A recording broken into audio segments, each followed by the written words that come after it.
Yo, what up, everybody? Welcome to the Fantrax NFL draft coverage. I'm your guy, Mike Florio. I'm going to be taking you through the first all 3 hours of round one of the NFL draft.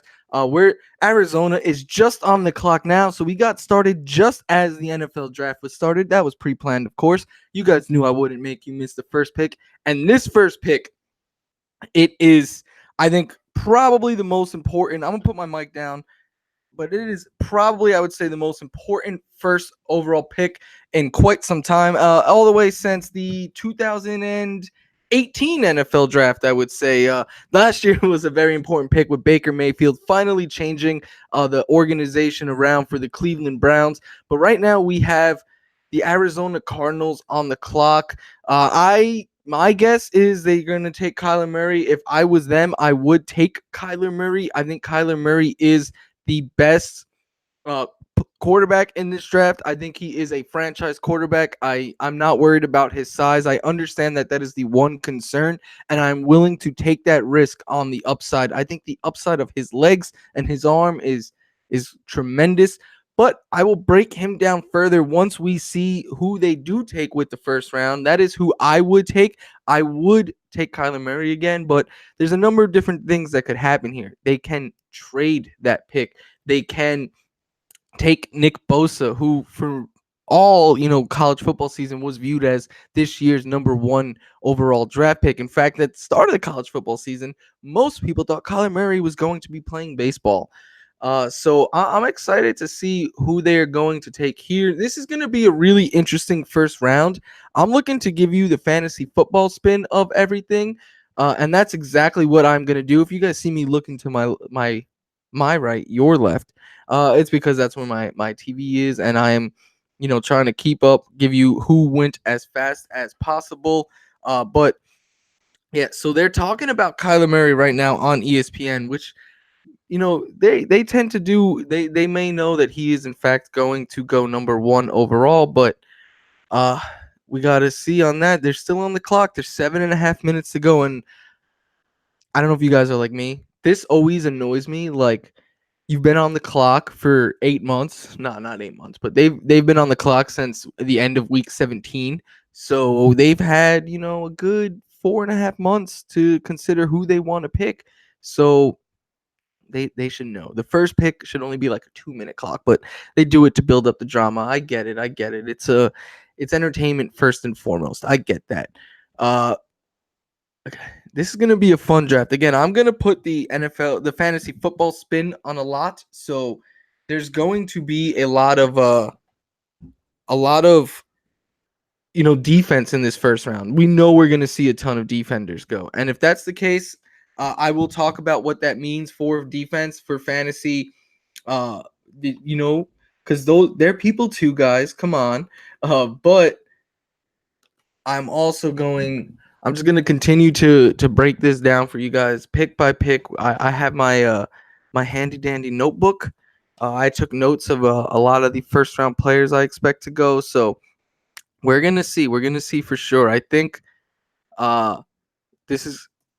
Oh, I don't know why I could hear myself there. I shouldn't be able to hear that. But who's the biggest bust in this draft? My man Robert asked. That's a good one. I will say I really like Marquise Brown, but I too worry about the size with him, which is crazy. I know who it is. It's Daniel Jones.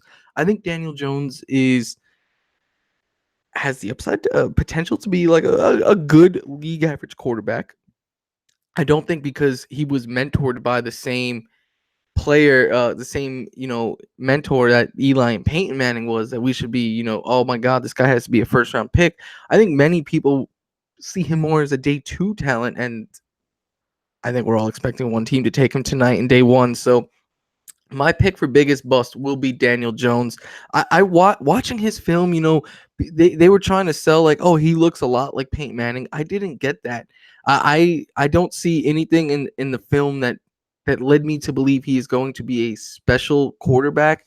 I didn't see in the numbers, like, he's failed to throw 3,000 yards every single season, and I understand that when you're looking at into college numbers, you don't want to just look at the stats because so much can change. You want to look at the ability. But for Daniel Jones to just never have even like one standout season, to me, that's just not significant. Like, I wanted to see more than that to be in the first round. And I was saying this last year about Josh Allen, who against lesser competition was struggling to put up numbers. And Josh Allen had a good rookie year. I'm not going to say he didn't. He was a top 10 quarterback in fantasy on a per game basis, all with the legs. Daniel Jones don't have that rushing ability. And his career high in pass yardage, 2,836. I mean, what? That's atrocious. He had a below 63% completion percentage each year as a starter. Like, I'm just looking at some of the stuff I wrote down for him, and I kind of I said I see because there's excuses being made for him. One I heard was that Duke struggled with a lot of drop passes last year, and they did. I'm not gonna say they didn't. I've also heard, the talent around him got lesser as he went on. You know who else we made excuses for? A day two quarterback, Christian Hackenberg. Yeah, that didn't go too well. We made excuses for him. The Jets took him. He flopped there, didn't even ever get to make a start, and then he flopped in the AFL. I mean, what more do we need than this? But for you guys listening, I am going to tweet out this, so hopefully we get some more people watching. That will be fun. And it's just me for 3 hours, guys. I got to move this a little bit closer because when I put it down, it tends to drift off a little bit. Thank you guys for working with me. I very much appreciate that. It's a one-man show for 3 hours. So if you guys see me take a sip of water or put on some chapstick, I apologize. But talking for 3 hours can do that to you. So I'm going to tweet out hashtag NFL draft live. Hashtag fantasy football. Sorry if the camera is shaking while I'm typing. I'm just going to send out this one tweet and we're going to go from there. So right now, the Cardinals are drawing this out as teams with the first pick tend to do. Again, it's entertainment. It's for the drama. It's everything. Oh, my man Leland, let's go. Good luck on the Bills. Thank you. As you guys could see, I'm rocking my Bills hat. I'm a Bills fan. So hopefully they don't mess this up tonight. There's rumors too that the Bills and the Jets could make a division trade, which would be interesting. That you don't see that often, but we can, in fact, see that this year. We can see an interdivision trade. The Bills have been very aggressive in years past. We know that they're not afraid to go out and get their guy. They've done it before. They did it last year with Josh Allen. They moved up to get him. We've also seen them trade back, though. So they're very aggressive on draft night. I expect them to make some moves. Hoping Giants get Rosen for a third-round pick. No, I don't think they could get him for a third. I think at the very least it will take a second. And they had 6 and 17 today, so they can fill 2 holes and then flip a second for Josh Rosen. And if that is possible for the Giants and they don't do it, there's no help for you. I've already said many times that Gettleman is the worst thing for this team. He is setting them back decades.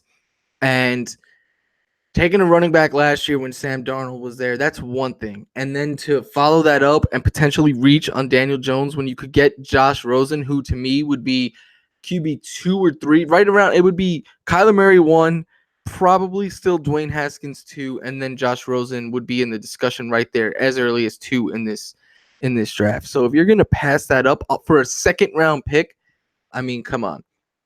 But oh man, there's a lot of Cardinals fans at this draft. This is the most important pick their franchise is going to make in probably like 5-10 years. So unless everything goes wrong and they're back to picking like number 1 next season. So let's see. We got 37 seconds. The pick is in. Dun, dun, dun, dun, dun, dun. Let's see who the pick is.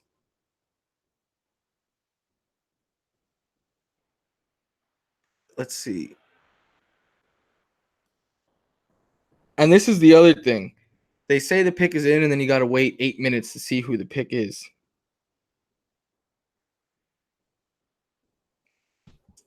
The Cardinals pick is in.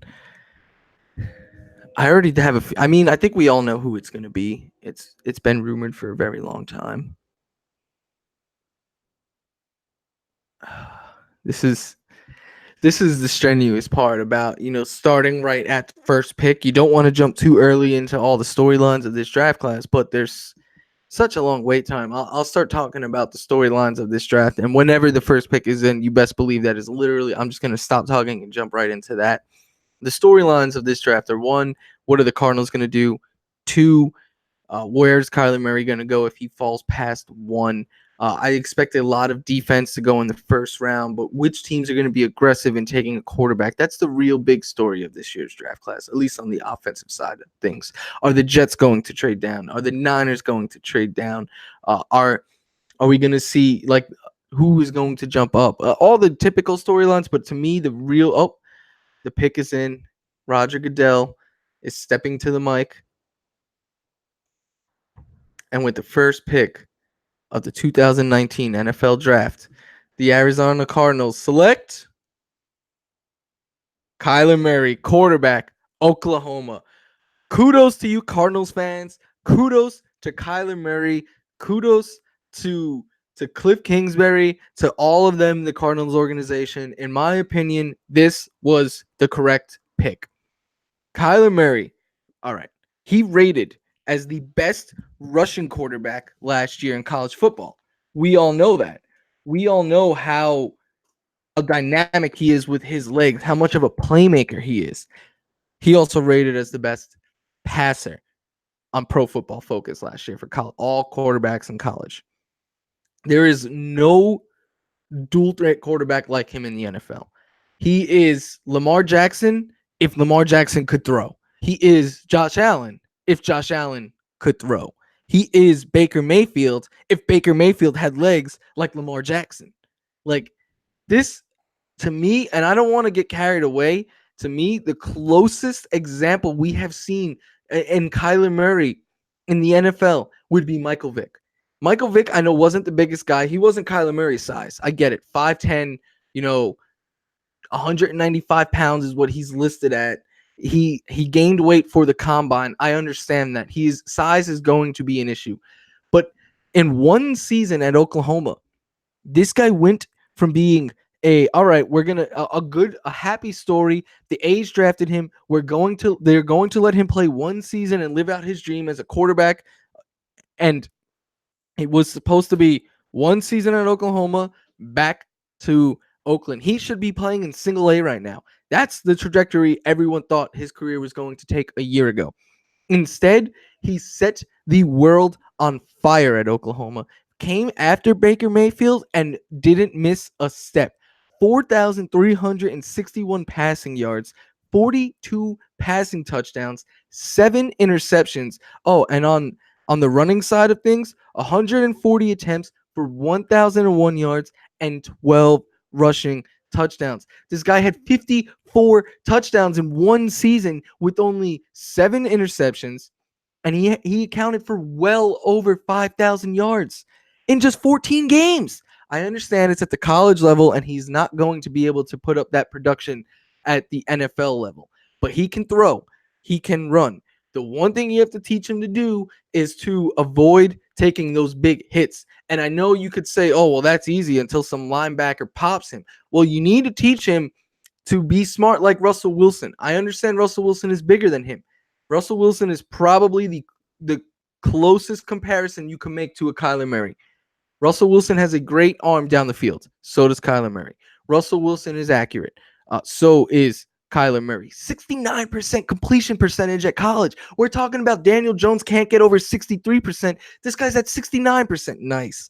And anyway, Kyler Murray, closest comparison right now in the NFL, I would say, is Russell Wilson. And Russell Wilson is great at picking up yards with his legs, but not taking those big hits. He knows when to slide. He knows when to run out of bounds. He knows when to just fall and not try to run with those legs. And that is what you need to teach Kyler Murray. And if you could teach Kyler Murray that, I think he can have a very successful career in the NFL. And if not, I'm sorry. Maybe a lot of people, I know the downside is people are going to say he's the next RG3. He'll end up playing baseball for the A's in 4 or 5 years. Maybe. I don't think so. I think Kyler Murray is going to be a very effective quarterback in the NFL and for fantasy purposes, right? So let's see. Ranking quarterbacks. To me, the top 5, it's Patrick Mahomes. I have Andrew Luck second, Deshaun Watson third. You could have, I think, Baker Mayfield and Aaron Rodgers are 4 and 5. And after that, I think that is where this discussion starts for one, Kyler Murray, because of the legs. We're talking about people taking Josh Allen and Lamar Jackson as top 12 quarterbacks this year, right? Why? Solely because of what they can provide with their legs. If we're going to talk about those guys as top 12 picks, we need to talk about Kyler Murray as a top 12 quarterback pick this year because I have no doubts that Josh Rosen is going to get traded and Kyler Murray is going to start this year. 2, Kyler Murray, like I said, is a better passer than Josh Allen, than Lamar Jackson. So if we're talking about their rushing upside, well, then Kyler Murray deserves to be in that same discussion with them. He is just as good of a runner, yet he's a better passer. Plus, he has better weapons. He is Larry Fitzgerald. He has Christian Kirk. He has I expect them to add some more talent there as well. Oh, and by the way, he has David Johnson in the backfield, who might be, or arguably is, one of the best, if not the best, pass-catching running backs in football right now. He has great weapons around him. I like Cliff Kingsbury as his head coach. I wrote a whole article about David Johnson. You could head over to Fantrax and check it out. But I wrote about it for Fantrax that Cliff Kingsbury is going to be a tremendous upside on that old dinosaur offense. I'm not going to get into the specifics too much, but the play calling, first of all, he had a heavy tendency to pass first while at Texas Tech. They were, like, I believe, third in pass attempts during his tenure and in the bottom towards in running. But so I just think there's going to be opportunities to allow Kyler Murray to pass. He's going to have the help of a David Johnson there. He's going to have a Larry Fitzgerald, good mentors there, plus good talent. I really think Kyler Murray deserves to be in that QB discussion in the back from like QB like 7 to QB 12 is where Kyler Murray deserves to go. And if you don't think so, you guys can feel free to tell me I'm wrong, but that is where I'm putting Kyler Murray. Let's see what some of you guys have said. Murray is Vic Fast. Yes, I think Murray, he's maybe not Vic Fast, but he's a great runner, great athlete. And yes, Wilson also played behind bad O-lines with decent wide receivers. You just got to teach them how to play that way. That's my only concern with Kyler Murray, is if they could teach him to play that way. Shout out to you guys who have joined this YouTube chat. Shout out to you guys supporting this video. Just so you guys know, we're going to be giving out once an hour. We're going to give away a $50 credit to Fantrax. And we're also once an hour going to give up a free premium commissioner upgrade for your any leagues that you guys have on Fantrax. Plus, just want to say we have some great podcast over at Fantrax. You know, the Black Book with my man Joe Pisapia, Chris Welsh. They do a great job over there. Highly recommend that you guys check out that podcast if you haven't already. It's part of the Fantrax podcast channel. That there's great content there all the time. Plus, we have a new podcast. It's the Ball Blast. It's with Kate. I don't want to mess up her name, but I might. Magziuk is how I'm going to imagine that you pronounce her name. If I mess it up, I'm sorry, Kate. But she is a great follow for you guys over at Twitter. You can find her at FF Ball Blast. That's the new podcast over at Fantrax. Plus, there is Michelle Magstuck at Ball Blast them. So please follow them. Check out that podcast. Check out my man Joe Pisapia and Chris Welsh with the Fantasy Black Book. They're going to be doing stuff recapping the NFL draft all weekend. You guys are getting me tonight. You guys could get them the rest of the draft weekend. I'll be active on Twitter and such. The 49ers selected Nick Bosa. Great pick. Everyone thought Nick Bosa was going to be the consensus number 1 heading into this year's draft until Kyler Murray, did what Kyler Murray did. Will the Jets botch this? I do not think the Jets botch this. I would not be surprised, though, if they trade down. There's been rumors that the Bills want to jump up and get Quinnen Williams. That's an option that the Jets could go. They could also go with Josh Allen. I kind of want the Bills to end up getting Josh Allen because then having one on both sides of the ball would would be fun. But to go back to why I'm so high on Kyler Murray, okay? Let's look last year, right? Fantasy quarterbacks, right? Fantasy points per game. Yeah, Mahomes, Ryan, Big Ben, Deshaun Watson. I'm going to skip past Ryan Fitzpatrick, who was 5. Then Luck, Breeze, Cam, Rodgers, Goff. 11 was Trubisky. Wait. Josh Allen. If you go, oh no, I know what my issue is. I don't have the correct filter on. In games that was started by Josh Allen, he averaged,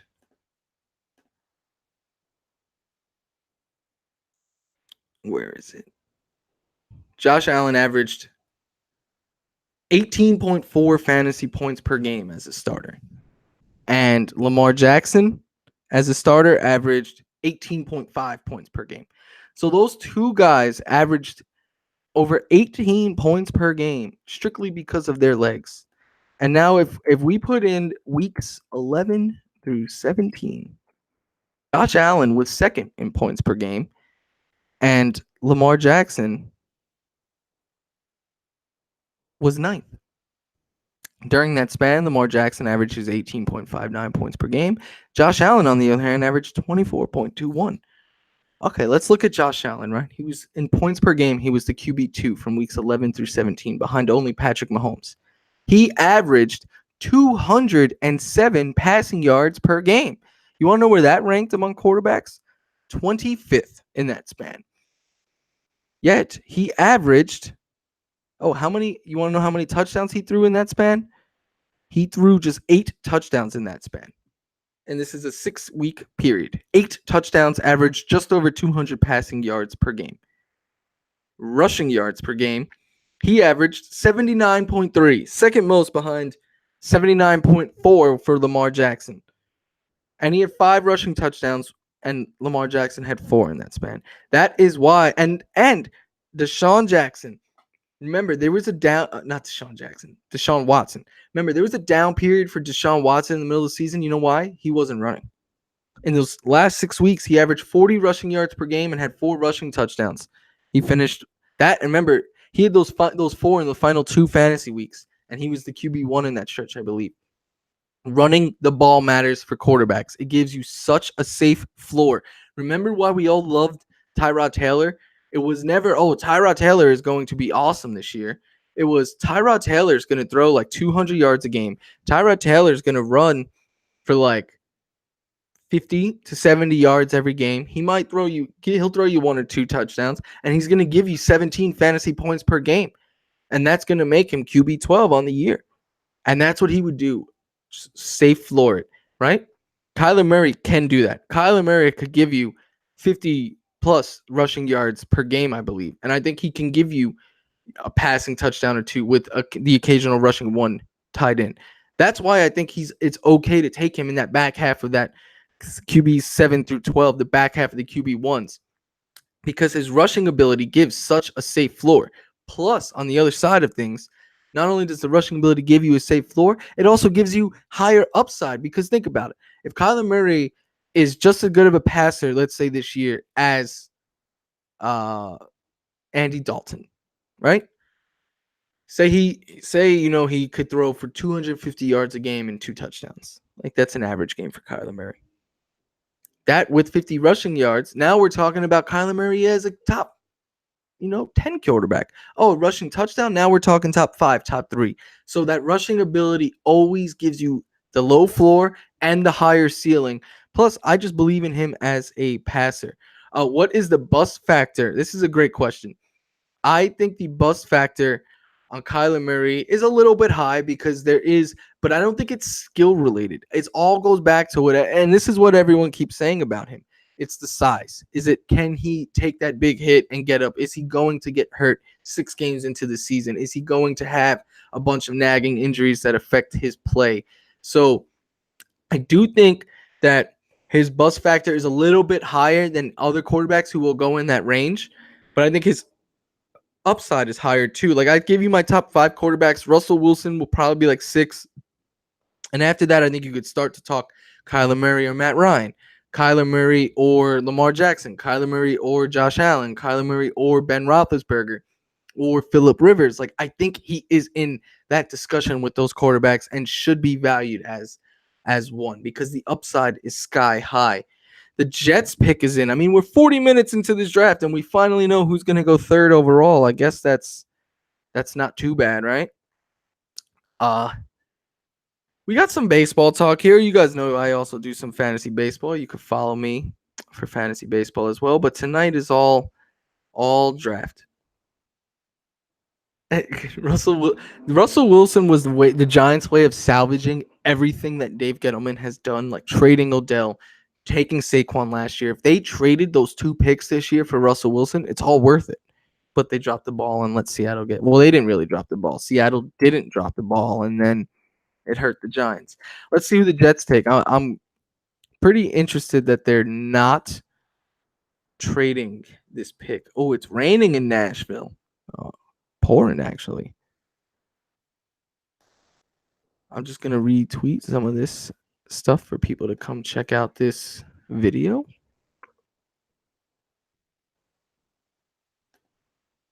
And the Jet, Roger Goodell, is walking to the podium. And the Jets select Quinnen Williams, defensive tackle, Alabama.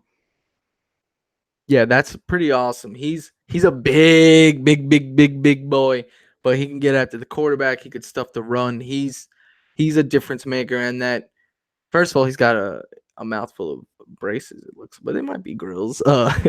But he's from Alabama. They're talking about that. Quentin, this is a great pick for the Jets. I am surprised to not to see them trade down, but again, this was like they needed one more pick, I think, on defense to solidify that big D that they've been building up. But I'm a Bills fan, as you guys can probably tell, and I'll fully admit I'm very, very scared of the New York Jets next year. First of all, Sam Darnold looks like he last year, at least in the second half of the year, looked like he was taking a step in the right direction.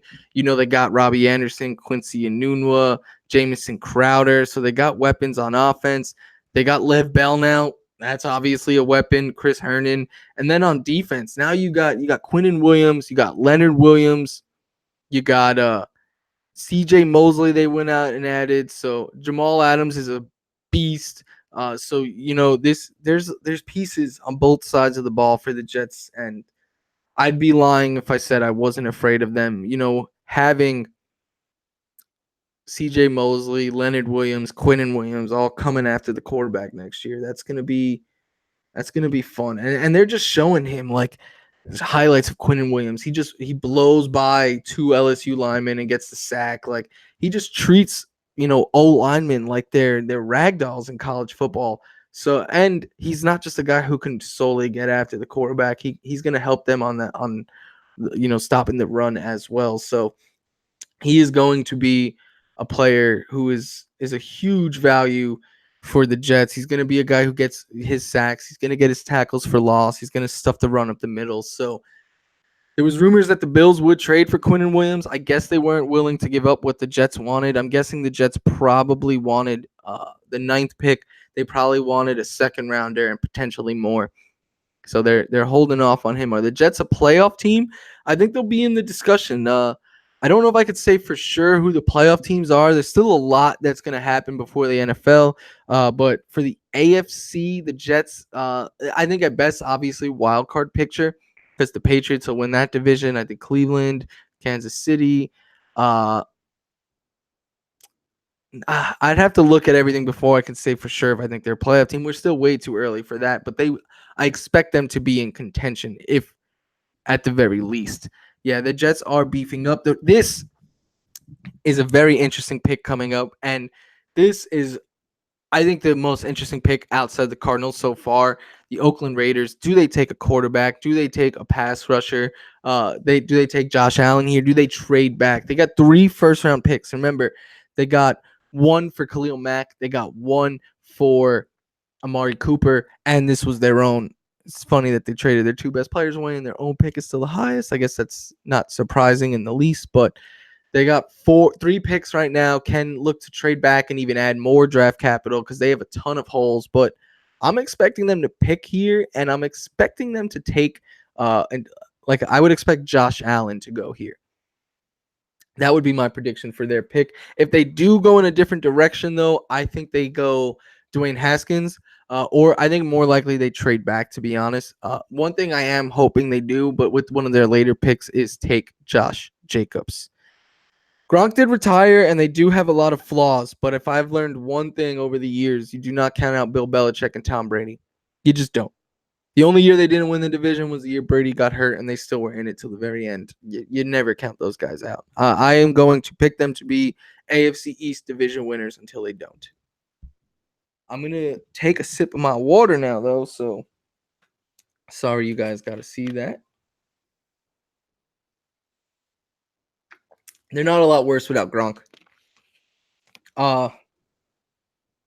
Gronk was a shell of himself last year. Gronk was not the offensive weapon that he has been in recent years. The back injury completely derailed him.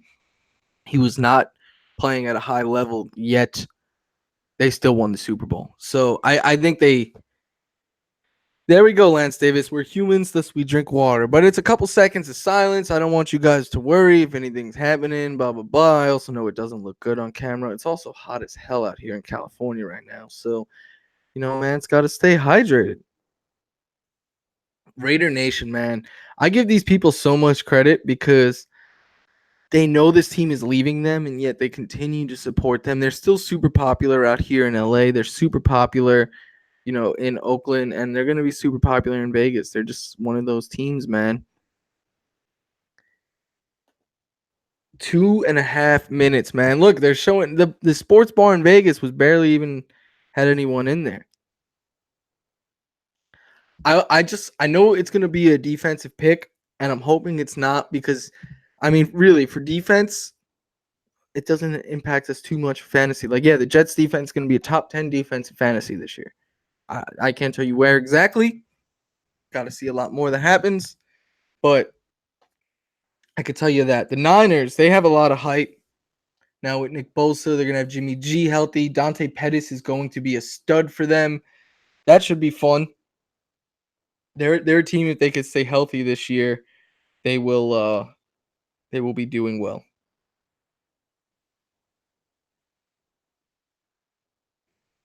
A minute and a half until this pick is made.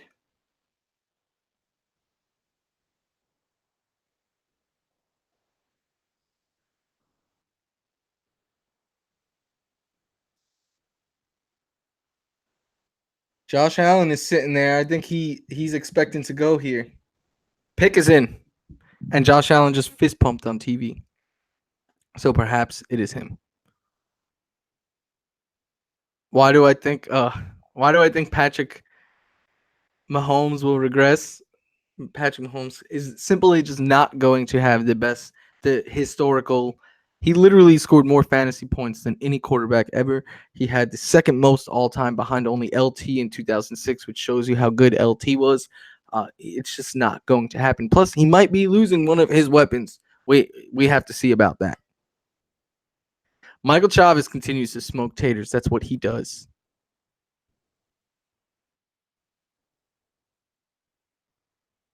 A red carpet. Yeah, the draft's a big deal, man. The NFL is really popular, and the draft is, huge deal. I just wish they would speed it up a little bit. Like, I understand you got to go 3 hours, but do you really have to go 3 hours? Speed this up, my man. The pick has been in for like 5 minutes now.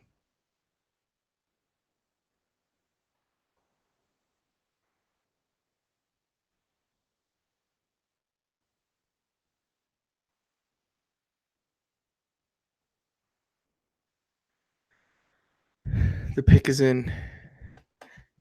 All right, yeah, but just going back to what I was saying earlier, Kyler Murray. I'm gonna keep going back to Kyler Murray for now because he is the pick that truly matters. He is the pick that is fantasy relevant right now.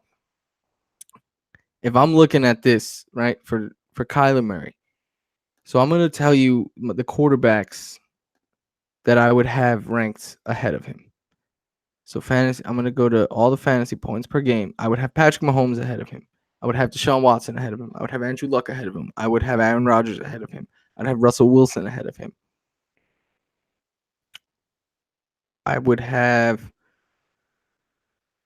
Mahomes, Luck, Watson. I would have Baker Mayfield ahead of him. Baker, Rodgers, Wilson. I think after that he's in the discussion. I keep saying it, but Matt Ryan, right? Matt Ryan's coming off his second best year ever. New coordinator once again. We always know that he struggles in the first year with a coordinator. I think I would take Kyler Murray over the upside of Kyler Murray, especially in a one quarterback league. In a two quarterback league, where obviously you can't afford the first QB you take to be a bust.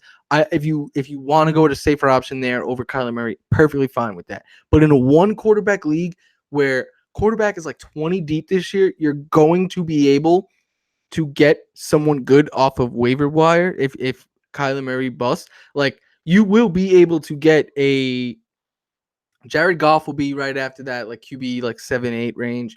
I like Mitch Trubisky might be on waivers. Jameis Winston will be on waivers. Carson Wentz, there's a chance that Carson Wentz could go undrafted. Quarterback in a one QB league, if no one takes a backup quarterback is just that deep. So I'm telling you, if I'm in a one QB league, if I'm sitting at like QB7 or QB8, I'm taking and I mean like the top 6 or 7 quarterbacks are gone, and Kyler Murray is still there. I am super tempted to take a shot on that upside of his. This draft, man, they're really drawing it out. But yeah, that's my take with Kyler Murray. That's why I'm so high on him. All right. Recapping round 1, though. Going first to the Cardinals, Kyler Murray. Going second to the 49ers. No surprise here, Nick Bosa. Everyone expected that. Going third to the New York Jets, Quinnen Williams. Great pick for them. Love that pick. Going fourth to the Oakland Raiders. Wow, they did not take Josh Allen. They took a Clennon Farrell, a defensive end from Clemson. That D-line in Clemson was otherworldly. We've seen them win the national championship this year. We've seen them win multiple in their tenure. That D-line was just something else, and he was the leader of it. He's going to be the 4th overall pick to the Oakland Raiders. There is that pass rusher that they needed because they traded some guy they had named Khalil Mack. He was okay. He ended up, doing okay for the Bears, just propelled them to the playoffs after they finished in last place the year before that. But that is a good pick for the Raiders. I did expect them to trade back.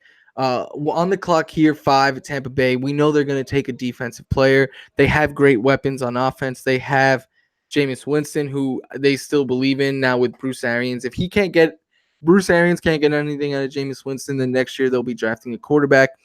But they're not going to draft a running back at 5th overall. That's their need on offense. We know they're not going to do that. They have Mike Evans. They have Chris Godwin, who I'm a big believer in. They have Cameron Brate. They have OJ Howard, who I think is going to have a phenomenal year. So they have weapons on offense. They had one of the worst defenses in history last year. So they're going to take a defensive pick here.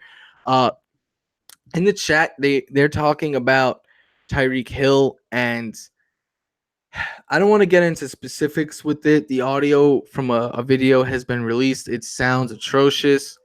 I don't know what is going to come down for him. I expect him to miss a lot of time next season, if at all be in the league. But again, we have to wait and see until what happens. We have to wait and see if there is a suspension, if he is cut, if any team picks him up. There's a lot of implications with what came out with Tyreek Hill before the NFL draft an hour ago or so. There was audio that came out of Tyreek Hill, him and his girlfriend or whoever, about the child abuse issue and his history. There's a lot that saga is far from over. So I saw people yesterday celebrating that Hill is going to be all right and that Hill wasn't going to miss time. I don't believe that. But again, we have to wait and see. The saga is far from over. I think it's going to be a lot like the Ezekiel Elliott situation where it drags on for a while. We're unsure if there is a suspension. I wouldn't be surprised if this goes into fantasy draft season and, we're talking about, oh, can you grab Tyreek Hill, blah, blah, blah. but I can't get into the specifics on that situation because I don't know any of the details. I will say one thing: if I'm drafting a best ball right now, there's a $10 best ball draft open on they're as low as $10 open on Fantrax, these best ball drafts. And if I'm doing that, I'm not taking Tyreek Hill at all. I'm just simply not. I think he is going to miss a lot of time. That's just my speculation, my guess, what my gut's telling me, but I would not be drafting him. I would literally draft any other human being ever in any other thing before I would want to root for Tyreek Hill anyway. But Tampa Bay on the clock. So far, we've seen 3 defensive players go. We know this is going to be an elite defensive talent draft, especially edge, D end, guys who could get after the quarterback. There's a ton of elite talent in this year's class. We're going to see a lot of defensive players go off the board, especially early on. Where the next pick, though, pick 6. This one is a fun one because Dave Gettleman has to choose. Do I take an edge rusher, which I expect he will at 6? Does he take a quarterback, which I think he will either take at 17 or trade up for? And then there's no scenario I see where they trade back. In fact, I read that Dave Gettleman, for all his drafts for the Panthers, never once traded back, but yet has traded up multiple times. He averages like just over 5 picks per draft. Obviously, there's 7 rounds. Obviously, teams trade for draft picks. He would trade up and up and up and keep doing so. The Buccaneers pick is in. But we probably won't know for another 5 minutes. Gettleman should scare you because Gettleman is the worst general manager in sports, in my opinion.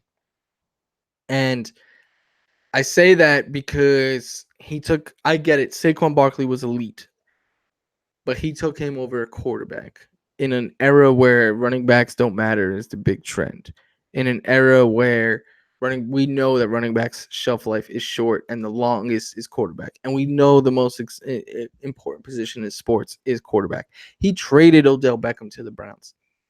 He gave Jonathan Stewart a lot of money a year ago and said Jonathan Stewart has a lot left in the tank. Jonathan Stewart had 6 touches and then retired. So everything this guy has said has been wrong from the start. So yeah, I would be very afraid of the Gettleman pick if I'm a Giants fan. Paying OBJ now to play for the Browns. OBJ is going to do huge things with Baker Mayfield. I'm very bullish on that Browns offense. Baker's a top 5 QB for me, and OBJ will be a top 3 wide receiver easily, if not number 1. The Buccaneers selection. Dun, dun, dun, dun, dun.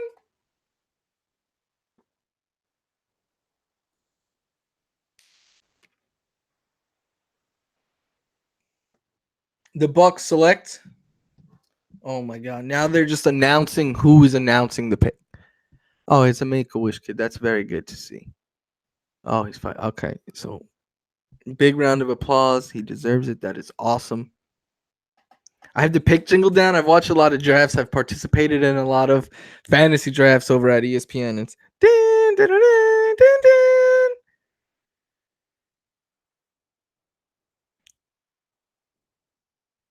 With the 5th overall pick. We're an hour in, 5 picks.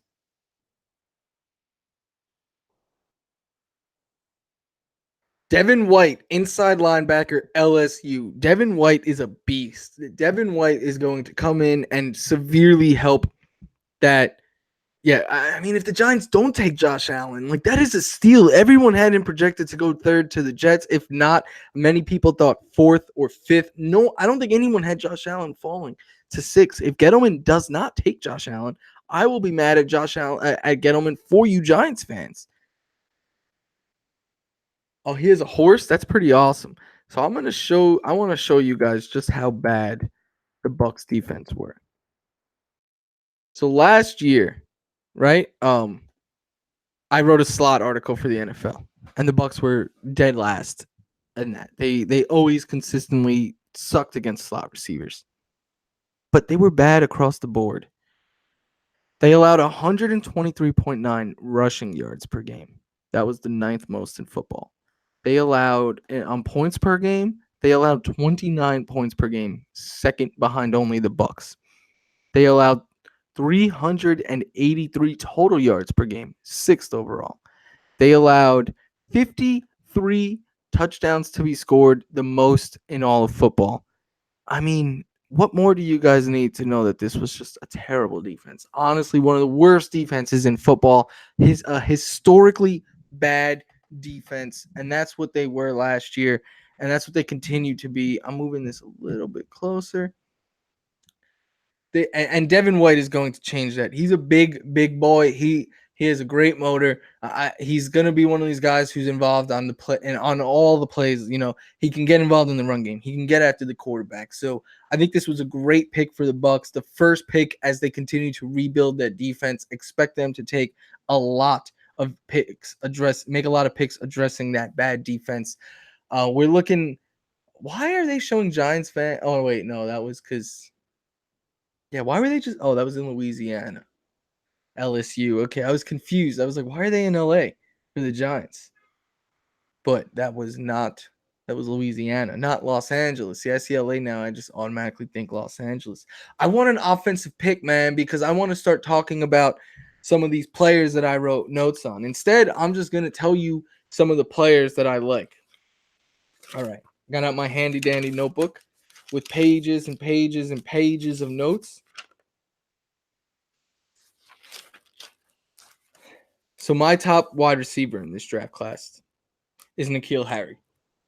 I think Harry has the safest floor, and he also has a pretty high ceiling. I wouldn't say he has the highest ceiling, but I think he is the best combo of safe floor and upside.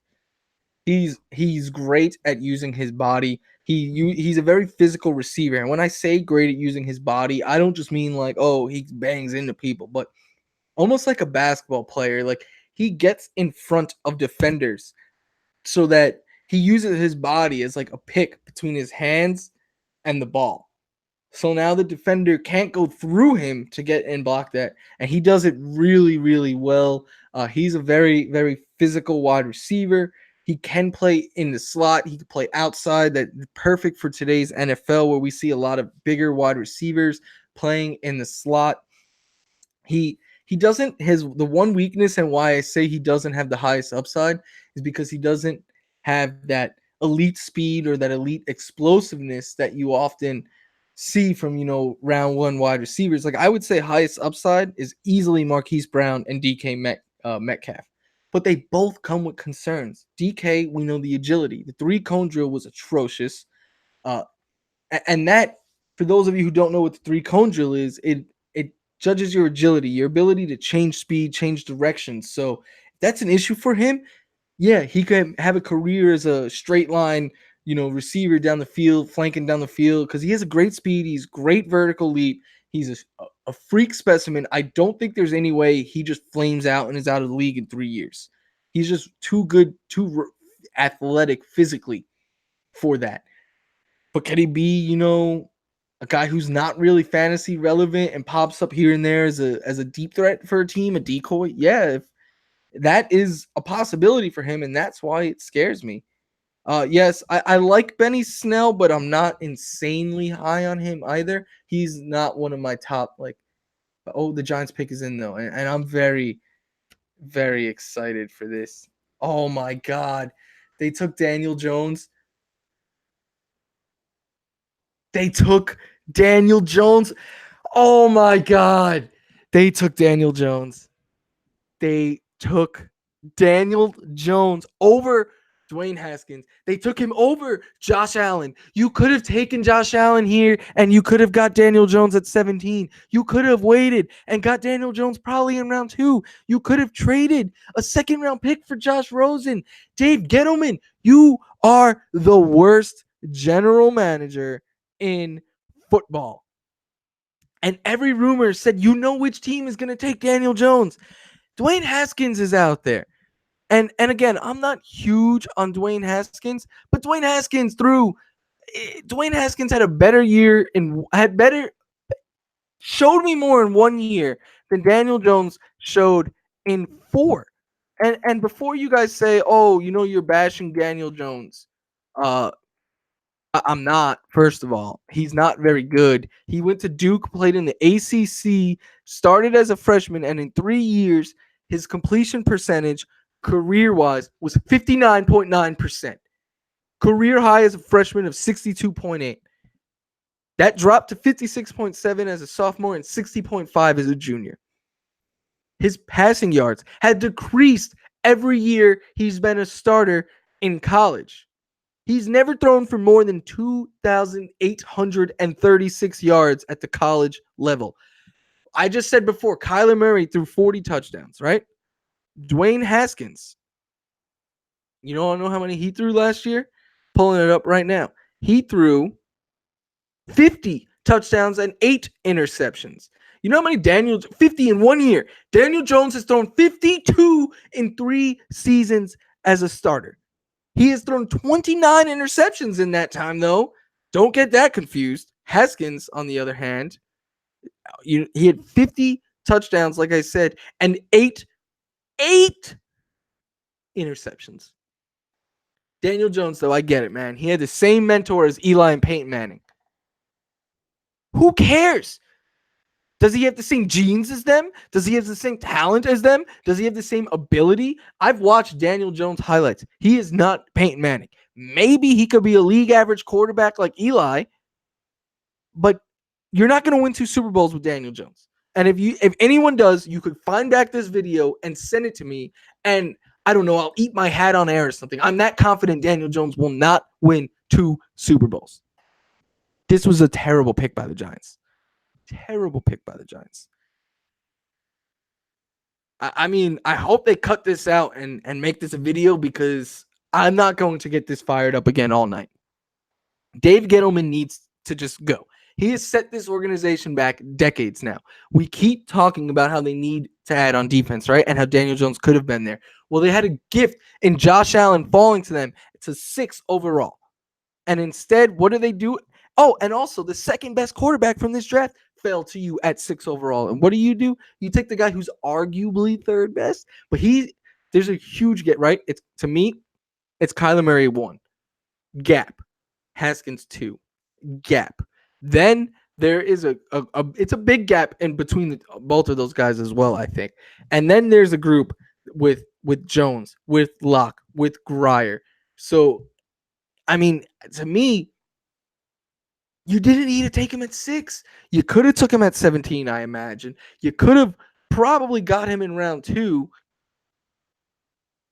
You could have also traded for Josh Rosen. Oh, man. I'm going to tweet out right now. I just got fired up, because this is the worst thing that could have happened.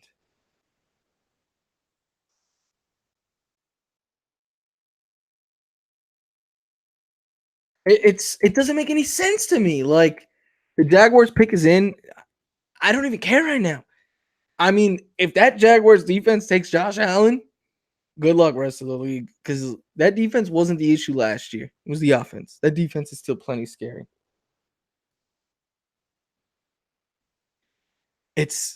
Let's see. I'm in a chat with a bunch of Giants fans, and they're all pissed. They are super pissed. And I don't blame them. You could have had Josh Allen. You could have had Haskins. Gettleman is just atrocious. To me, I don't think there's any way else of sugarcoating it. It's just, I mean, what more could you do to be gifted there and still mess it up? If I'm a Giants fan, right? If you're a Giants fan out there, I give you credit to go root for another team. I mean, I give you a pass to just be like, I'm done until Gettleman leaves. And I don't believe in doing that, but Gettleman is that bad.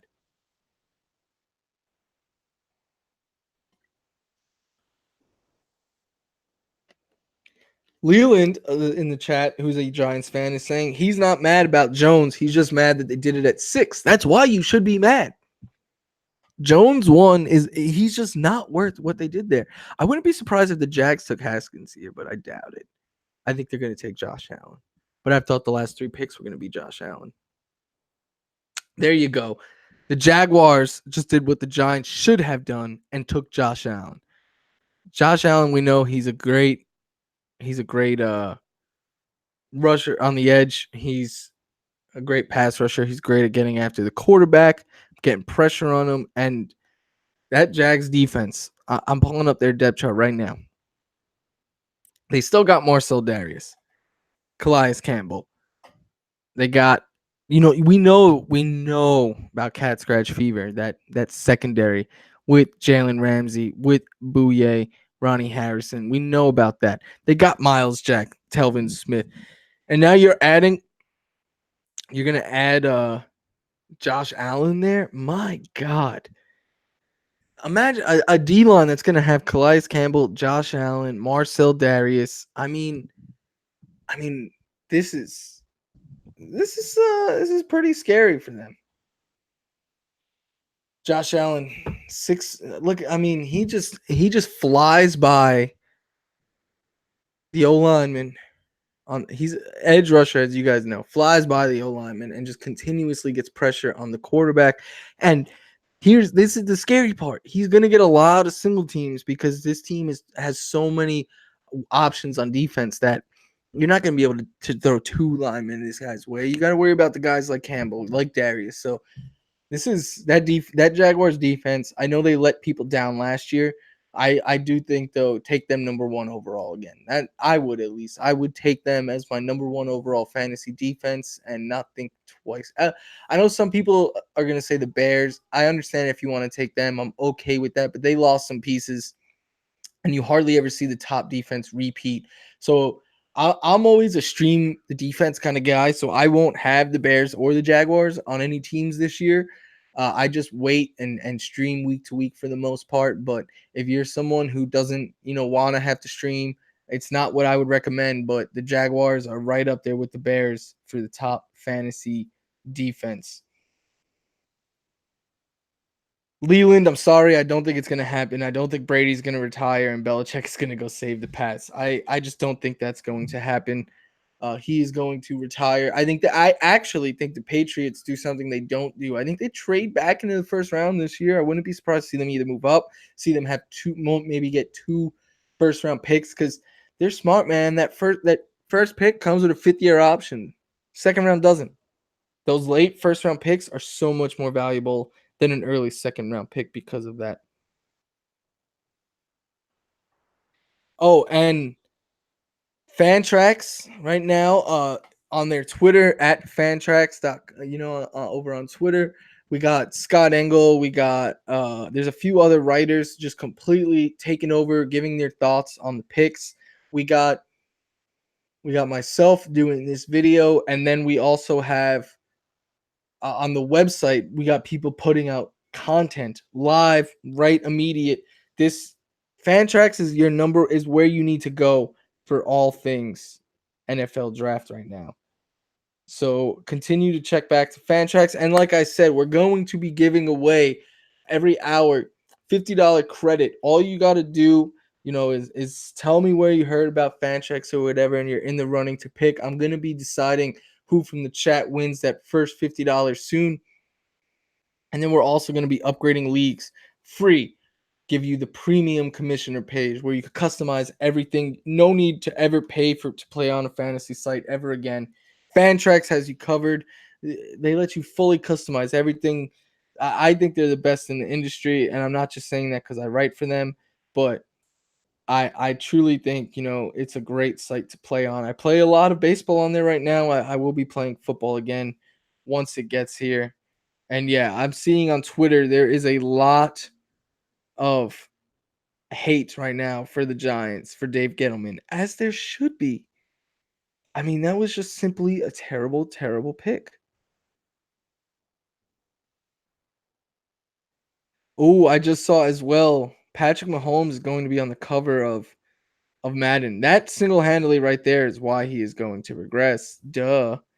I'm just gonna write in the chat real quick if you're watching and want a chance to win the $50. Comment below.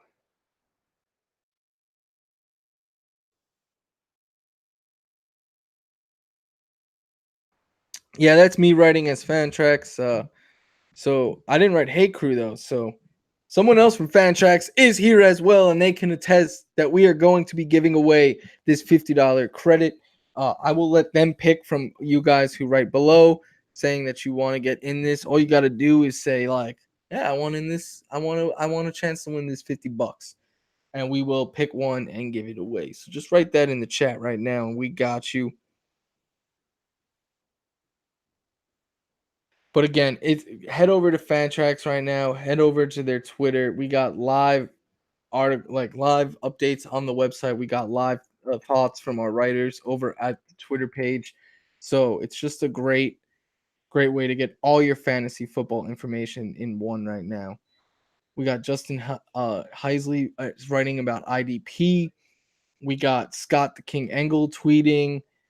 We got the Mick breaking down the Mick 23, a great follow. We got him.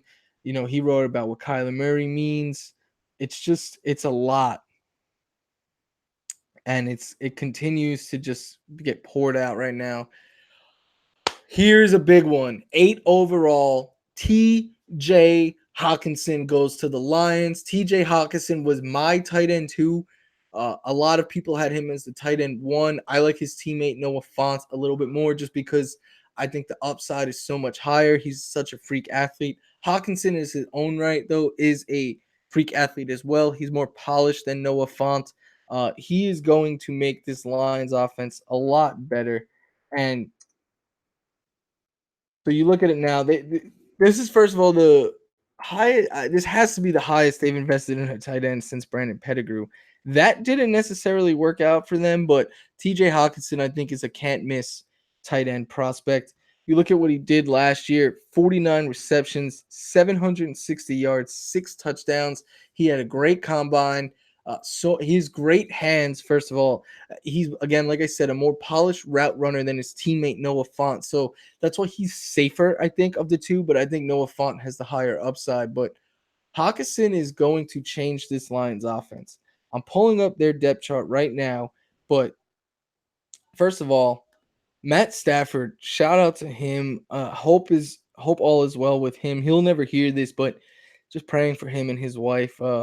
She had surgery on a brain tumor. That's obviously very, very scary stuff. But Matt Stafford was there, you know, with the Lions this week, ready to report to work. Gotta love seeing him be in that state of mind. They have Kenny Galladay, Megatron Jr. They have Marvin Jones, who was banged up for all of last year, but both of those guys played really well. They have Danny Amendola, who they just signed to be their slot guy now. So they have weapons, right? They have Kerryon Johnson at the running back position, Theo Riddick, lots of pass catchers. But I mean, you look at their tight end, that was a glaring weakness, I thought. Jesse James, all right, he's okay, but he's more of a blocker. You know, he'll catch some big passes here and there, but he's not a volume guy. And neither is Michael Roberts. Both of these are like journeyman tight ends who they're adequate. Hawkinson though has the upside to be way more than adequate. Hawkinson, I think right away too. I think Hawkinson and Font are. I know you always hear rookie tight ends avoid them, avoid them. They don't do anything. Their rookie year. I think these two guys buck that trend. I think they're freak athletes. They're talented enough to come in, and if the Lions are taking him 8th overall, they're going to use him early on, I believe. So I think that Hawkinson is fitting of being a top 12 tight end off the board in fantasy. And if you disagree, I don't think you're going to disagree by much because tight end is, being quite frank, tight end is pretty gross. So I mean, you know that you got your top guys. You got Travis Kelsey, you got no more Gronk. You got George Kittle, Zach Ertz, right? We know we have those guys. After that, you're gonna get Eric Ebron. I think 4 and 5 though should be OJ Howard and Hunter Henry. So that's 6 right there. And after that, it starts to thin out a little bit. So tight end is going to be very ugly. I think that people they're not going to love taking the rookies, but I don't think it's going to be a pick that just completely derails you. I'm pulling up NFL rankings right now and going draft. What is all of this? I don't even know if their rankings are open yet for. Oh wait, never mind. Yeah, I haven't started him yet. But tight end is just gross, and it always is. So these two rookie tight ends, I think, definitely have the ability to come in and make some noise right away. Not saying you have to draft them, but if you want them, they're going. I believe they're going to go as top 12 quarterbacks. The Bills pick is in.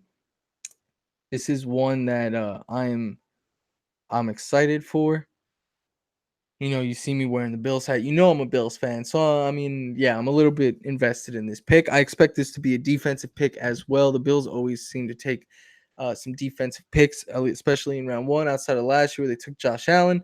But if they do not take a defensive player, I expect them to take DK Metcalf. I think they're going to shoot their shot with the highest upside receiver. They need that big physical specimen on the outside. So I do expect thank you, Leland. I do expect the Bills to take a defensive player here though. The pick is in. We're waiting to see who it is. They're showing Montez Sweat on ESPN for some reason.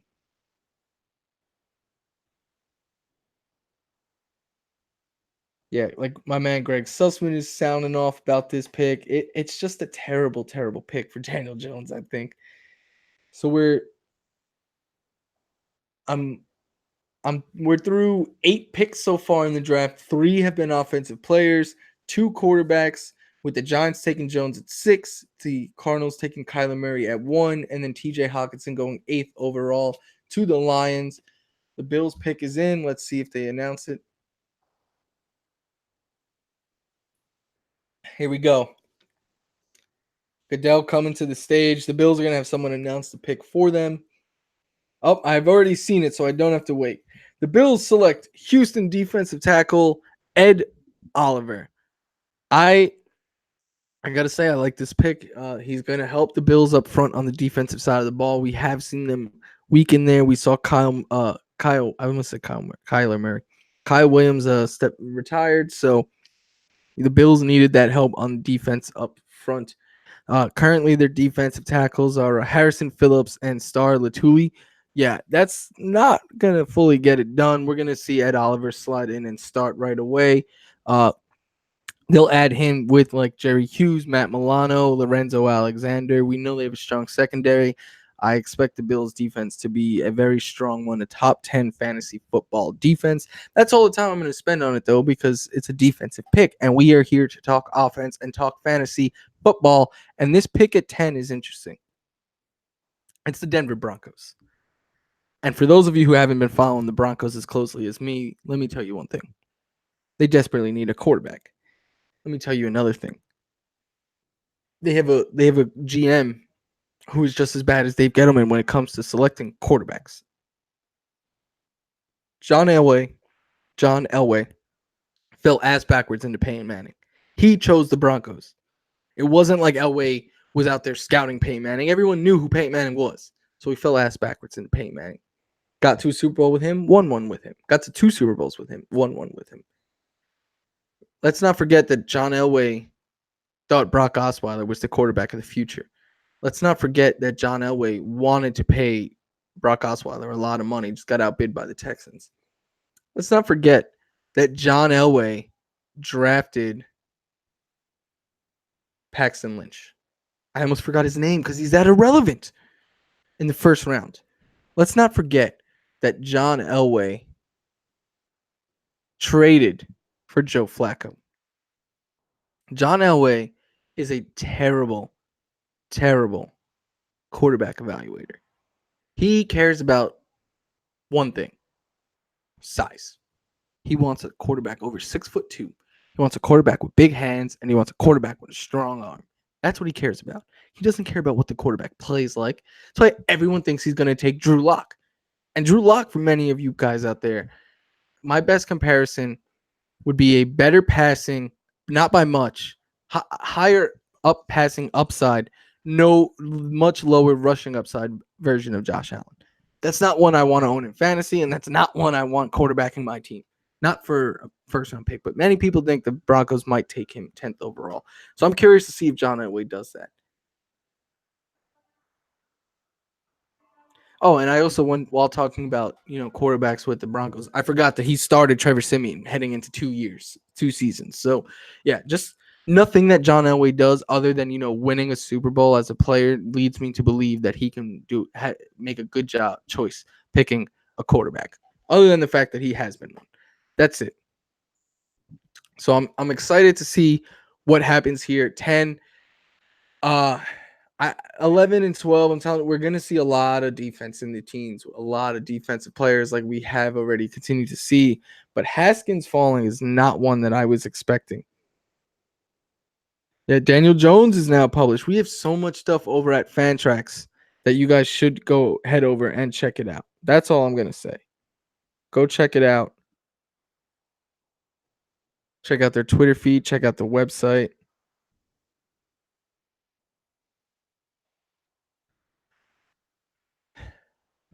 We're an hour and 24 minutes in, and we've made 10 picks.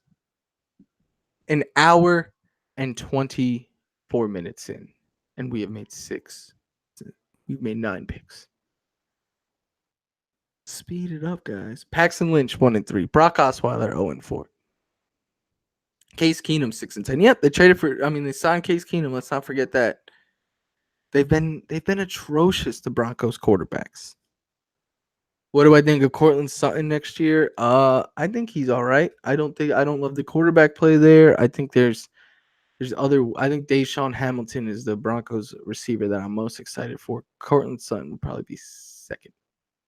I like Deshaun though. In the slot, I just think that that's going to fit their offense better. Whether the quarterback is Joe Flacco or somebody else who's tall, because that's all that John Elway cares about. Man, I feel for Dwayne Haskins having to sit there and just pretend like you're okay, that you're falling and you're losing money. No, I would be pissed too. I would be very pissed if I was Haskins right now.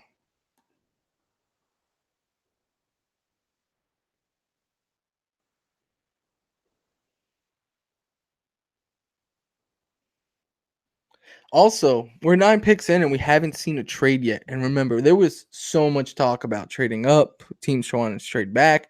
We haven't had a trade yet. We're 9 picks in. Oh, and as I say that, the Broncos trade the pick to the Steelers.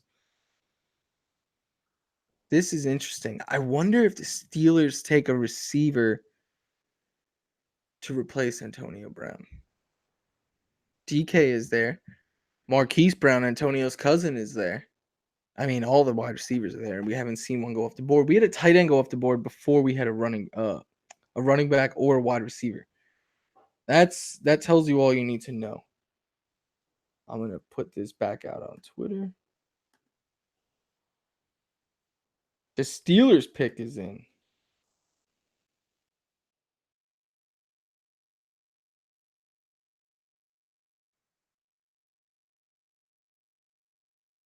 Let's see who they take. I just hate how long it takes for them to reveal the pick. Ed Oliver was hyped to be selected by the Bills. That makes me excited.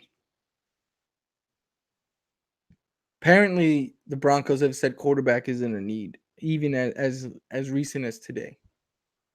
What? Don't listen to Joe Flacco. I know he says he's in his prime. He's not. He's old. He sucks. He's thrown for 4,000 yards once. He got lucky and won a Super Bowl. Otherwise, he'd be out the league. That's it. Man, I want to see the Broncos traded back to number 20. They want to see what else they got, but we now know they will be picking 20th. And the Steelers pick is in. They weren't, I don't know if they were ready for this or not. Doesn't look like they were. And the Steelers select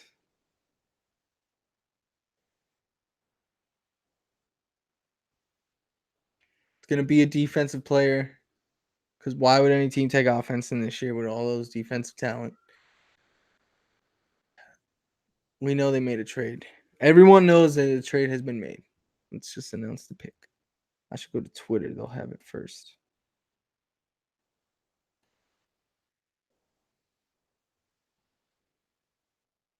Devin Bush. Devin Bush to the Pittsburgh Steelers. They trade up at 10 to get their guy. Pittsburgh Steelers fans are going crazy. Inside linebacker from Michigan. Another one of these defensive players that is going to make a big impact in year one. I get it. There's elite, especially the linebackers and the edge rushers. There's so much talent this year that we're going to continue to see a lot of defensive players go off the board early. However, I'm not going to spend a lot of time talking about these defensive players because I'm here to talk fantasy football. I'm here to talk offense. So instead of talking about Devin Bush going to the Pittsburgh Steelers, I'm going to tell you about A.J. Brown. A.J. Brown was DK Metcalf's teammate at Ole Miss. A.J. Brown, I think, is right up there with N'Keal Harry. I think they're 1 and 2 in sense of perfect combination of safe floor, high upside. Like, again, I continue to say the top highest upside is DK Metcalf and Marquise Brown. But I think the perfect combination of high upside and safe floor, N'Keal Harry, A.J. Brown. A.J. Brown is a big slot wide receiver, perfect for today's football. Think Juju Smith-Schuster in the slot. Think Michael Thomas in the slot. He can follow those guys and be the next real great big slot receiver. He can play outside, but he's better, much, much better in the slot because his weakness is he doesn't have the great speed. He doesn't create great separation. He's not a great downfield threat. But on the short to intermediate routes, a hell of a route runner, super polished, has good hands, and when he gets the ball in his hands, he can create space. Kind of like like a Golden Tate, always just short catches out of the slot, but always towards the top of the league in yak. That's what AJ Brown can do. I said his issues are down the field and creating space, but in the slot, he's some team. I just want a team that is going to use him properly to draft him. I don't want a team drafting him and then trying to use him outside, similar to like what the Cardinals did with Christian Kirk last year. I don't love to see that. I'm hoping that AJ Brown does not go to a team that tries to use him like that. But another, I keep saying it, high upside. I spoke about DK's weaknesses, about the ability to change up speed, go side to side. But for Marquise Brown, his only thing is size. This was a guy who, when he showed up to college, he weighed 139 pounds. At the combine, he weighed like 166. So he's a small dude. He's got speed for days. He's fast as hell. He can go the distance on any play, and it doesn't matter. Give him the ball, 2 yards out, give him a bubble screen, or give him a streak down the sideline. He can go the distance on either one of those plays. He's so fast, so explosive, easily the most dangerous playmaker in this year's NFL draft. The lone concern is the size. He can make defenders miss. Like I said, he has good hands. He can go the distance on any play. Can he hold up? He's going to be a guy who takes a lot of hits, and he is a small dude who did get banged up at times in college. And great backstory about him. Like when he first transferred, I believe it was, he was like living off of dollar store food. And like that's why he was so underweight. And then he finally got to a good program that helped him healthily put on the weight that he has so far. So just a tremendous story. Rooting for him, hoping he ends up in a good location. Don't understand though why he'd have to live off of dollar store food when his cousin is an NFL player, but that's just me. A player who reminds me of him, not a first round caliber player. I don't think he's going to go in the first round, but I know there are others who think he has the ability. I just don't expect him to go there. Is Paris Campbell. Paris with 2 R's. Paris Campbell led all receivers in 40-yard dash time at the combine. Marquise Brown didn't run. The only difference between the two is Marquise Brown is not limited in his route running, whereas Paris really is. He He needs work there, especially on the short to intermediate routes. Too quick, too slow to get his head turned around, too quick to kind of like half-ass the route and like turn to the quarterback. So you like to see him improve that route running ability. But athletic wise, he has first round upside ability, just not as polished as Marquise Brown. Let's see what the Bengals do. Bengals took Jonah Williams, offensive tackle. That obviously helps Joe Mixon and that run game. It'll help keep Andy Dalton on his feet. The Bengals needed to upgrade that offensive line. There's their weakness and holding them back because they really do have a lot of good weapons on that offense. They have Joe Mixon, like I said. They have AJ Green if he can ever stay healthy for 16 games. They have Tyler Boyd, who is elite slot receiver. They have John Ross, who is good in the red zone and has great speed, can be a burner, but Andy Dalton just never seems to have time, takes a ton of big hits. That's why he got hurt last year. So to see the Bengals smartly add to that offensive line, I'm pretty excited about that. But again, not a pick that is going it definitely holds fantasy value. He's he's gonna get to protect Andy Dalton. Like we said, he's the first offensive lineman off the board, which is pretty rare to see not see one go in the top 10. But again, gonna help Dalton, gonna help Mixon, and by virtue of that, should help the receivers, but just not someone that I'm gonna spend a ton of time breaking down his individual abilities. The Packers are on the clock here, and this is an interesting one because I think the Packers could go a number of ways. Packers can improve their defense, which is what I expect them to do. The Packers could add a receiver, or they could draft like a Haskins and have him sit behind Rodgers and kind of view him as the quarterback of the future. Or they could trade back. There's a lot of different ways the Packers can go here. I'm expecting them though to add to their defense, but I think a receiver would be fun here. Not saying it's going to happen, but outside of Devontae Adams, there's not a whole lot to love on that receiving crew. Uh, Geronimo Allison, I know he flashed last year, but then got banged up. Marquez Valdez Scantling flashed, but he got banged up. ESB Aquemius St. Brown, he really didn't show us too much last year. A lot of youth behind Devontae Adams. So maybe they go out and they add like a DK or a Marquise Brown. But again, I'm expecting them to take a defensive player here. Uh, Recapping the first round of the draft, we had Kyler Murray go number one. That to me is the most interesting pick so far of the night. That was, I think, a franchise altering pick. I think a fantasy altering pick. Again, go back and listen to what I said about him. I think he deserves to be in the top 12 quarterbacks taken off the board. Uh, and again, I think that it's going to change the fantasy landscape right there. Him going one overall. After Kyler Murray, we saw Nick Bosa go second to the 49ers. We saw the Jets take Quinnen Williams from Alabama. The Raiders took Clelin Ferrell from Clemson, that big D line of Clemson. We saw Devin White go fifth overall. Daniel Jones sixth. Josh Allen seventh. Daniel Jones is a terrible pick. I continue to reiterate that. You didn't need to take him at six. You could have, I think, gotten him at 17. We're already at 12, and Haskins hasn't gone yet. I understand that there's teams coming up that you could foresee taking a quarterback. Those would be the Dolphins at 13. If Haskins is there and the Dolphins don't take him, I'll be very surprised. The Redskins at 15 could also take a quarterback. Those are the two that would scare me if I was the Giants at 17, but I don't know if they would have taken Jones. We keep hearing that the Dolphins are going to trade back. I'm curious to see if they do, and if so, what they get for that pick. The Packers pick is in. We could always head to Twitter and get it early. So I'm going to jump on Twitter and see if it is, in fact, in on Twitter.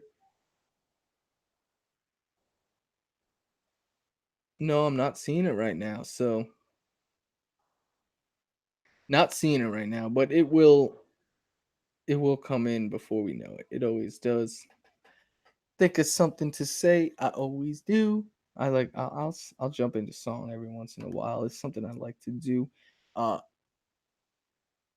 this NFL draft. I'm not gonna say it's boring because it has certainly not been boring. We get to bash Gettleman first of all, and I love bashing Gettleman. We get to see T.J. Hawkinson go to the Lions at 8 overall. I thought that was a really interesting pick. I think Kyler Murray is the pick I've been most excited for in a while, really since probably I mean before Baker last year. I can't tell you a pick I was this excited for about even last year with Baker. Like I'm more excited with Kyler Murray for fantasy than any rookie quarterback I was last year at this time. If I'm being honest, I didn't think they would play right away. I think Kyler Murray will. And in fact, last year they didn't play right away. The only quarterback we saw start week one was Sam Darnold. So he didn't play every day. I just want to know who the Packers picked. I'm pretty curious here because, like I said, there's a number of ways they could go here. They could trade down. They can take a receiver. They can take a defensive player, which is what I expect them to do. But I'm curious as to which way it is they're going to go. They could also just trade one spot back and make the Dolphins pay up to get the quarterback and tell them, hey, we were going to draft Haskins as our QB of the future. He's sitting there at number 1 right now. He is Mel's best available. I'm surprised he's still there at 12. If he falls to 13 and the Dolphins don't take him, I would be very shocked. Because even if the Dolphins thought about trading back, I don't think they thought Haskins would be there. And the Green Bay Packers pick is in.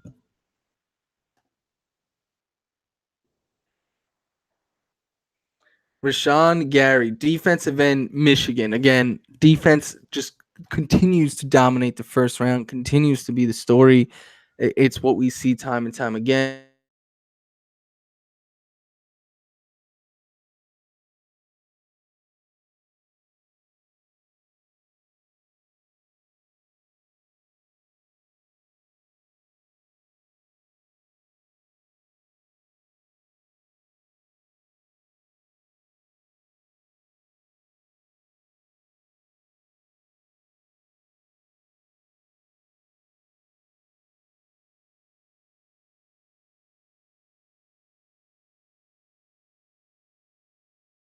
Can trade back like we keep hearing them say. They can jumpstart, and instead of tanking for Tua, they could take the gift of Haskins that has been gifted to them by Dave Gettleman and the rest of the NFL. Sorry, I hit my table there. And they can jumpstart, have Ryan Fitzpatrick start the year, tutor Haskins for all of probably like 3 or 4 games before he goes full Fitzy, and then we'll see Haskins come in. I'm if I was a betting man here, my money would be on them taking Dwayne Haskins. But again, we continue to hear rumors that they wanted to trade back. I think they probably thought there would be no quarterback they liked there. And this is a team with tons of holes. The more draft capital you can get, the better, especially if you were able to get a pick this year and say a first next year. Now we're talking about having 3 first-round picks in 2 years. That could not only jumpstart you, you can allow you to take one. It allows you to take a quarterback plus, like 2 defensive players or anything like that and add pieces where you have holes because the Dolphins have a ton of holes. The Dolphins are the worst team in football, or if not the worst, one of the worst. I feel pretty confident in that.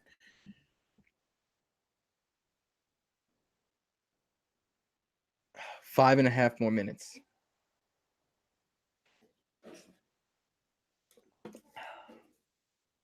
5.5 more minutes of this wait.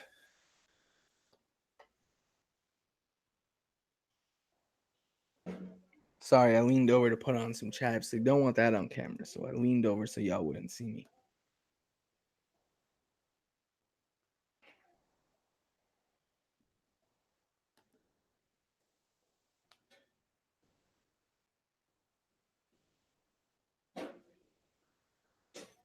4 minutes and 50 seconds left. Let's go. Let's go. This should be an easy one. It should be all right. With 13th overall pick, the Miami Dolphins select Dwayne Haskins and next. But of course, they drag this out. They take it forever. But I'm excited to see what can happen here. I'm excited to see what the Dolphins do. Again, this is a huge pick for their future, their organization. They did not expect Dwayne Haskins to go. I don't think they expected Dwayne Haskins to be there. And the fact that he is now, I mean, sometimes plans got to change, right? You got to be willing to zig when others are zagging. You know, you might have been expecting one thing to happen, and hey, I'll tell you a story about me. You know, in fantasy baseball in my home league this year, I was expecting to go pitcher, and then Christian Yelich somehow was still on the board at pick 10. I pivoted. The Dolphins should be ready to pivot here right now. I'm saying Haskins goes. Let's see what you guys think. Tweeting out the link again.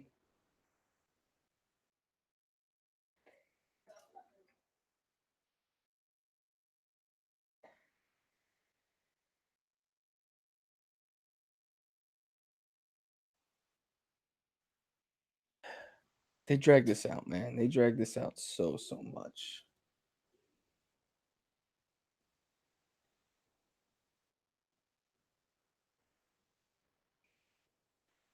I'm just waiting to see who they end up announcing for the Dolphins pick. Again, I think it's gonna be Haskins. He was gifted to them. I think they expected Jones to go. I think they maybe to the Giants, but I think they expected Haskins to the Raiders, to the Giants, to the Broncos, to one of those teams. I don't think they thought he was gonna be there at 3. I mean at 13, not 3.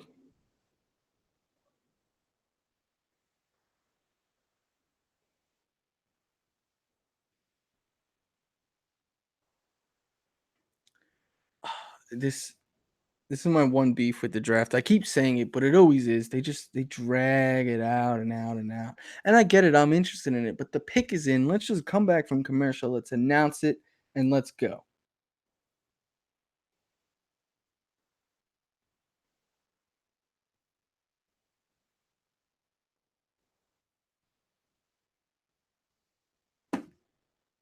I'm checking Twitter and I'm trying frantically to see like if we're seeing who the pick is. And if you guys have seen it, please put it in the chat because I have not yet seen it. And I really want to know who is going to go.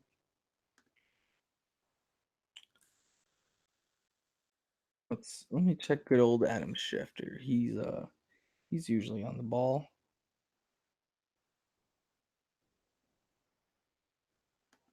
Yeah, if the Dolphins pass on Dwayne Haskins here, I mean Washington should just do a gift. I mean a dance or whatever, because they've been gifted a better quarterback than their division rival took 9 picks earlier. At least in my opinion. That if he falls to the Redskins, that is a monumental failure for Dave Gettleman. I think that would be worst case scenario.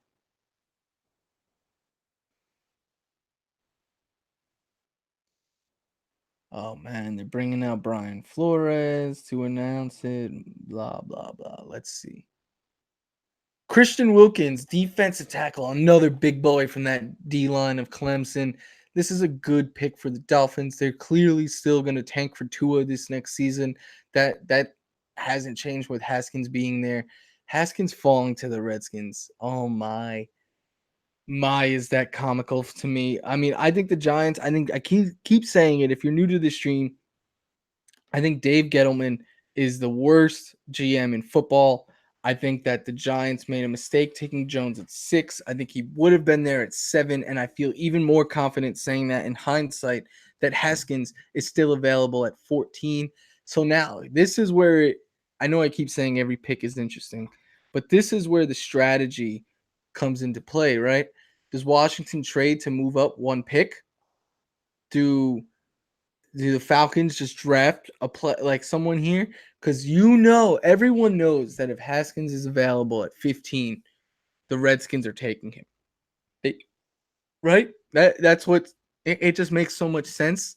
This is a team that signed Alex Smith, who has had multiple knee surgeries, who his career is in jeopardy. He's not playing this next season. His career's in jeopardy. Colt McCoy is going through surgery after surgery. I mean, they don't have a long-term answer. And this is a team that when they signed Alex Smith, they expected to compete for that division. And they were in the running last year. So they clearly are looking to win now. I don't think you could look to win now going into a season with Colt McCoy and Case Keenum at quarterback. I just don't think you could do that. So I think everyone and neither one of those guys are the answer for the long term. Neither is Alex Smith. So I think the Redskins are going to take Haskins if he falls to 15. So if he falls to 15, now the Falcons pick at 14 is so valuable because they could call the rest of the league and say, "Hey, you guys want Haskins? If we don't take him, you're not getting him. You want him. You need to trade with us right now," and they could fleece some extra value perhaps. I would not be surprised if a trade happened right here. Otherwise, I'm expecting them to take a defensive player and to add and Haskins to go 15 to Washington.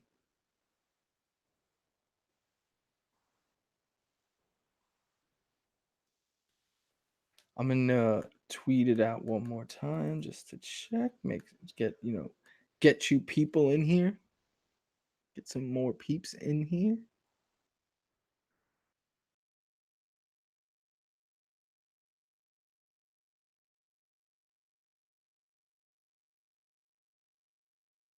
Yeah, you didn't. Nothing changed. It's still just me. I continue to break down these picks. You guys in the chat, let me know what you think the Falcons are gonna do here. I'm interested to hear what you guys think they do. I think they go defensive player.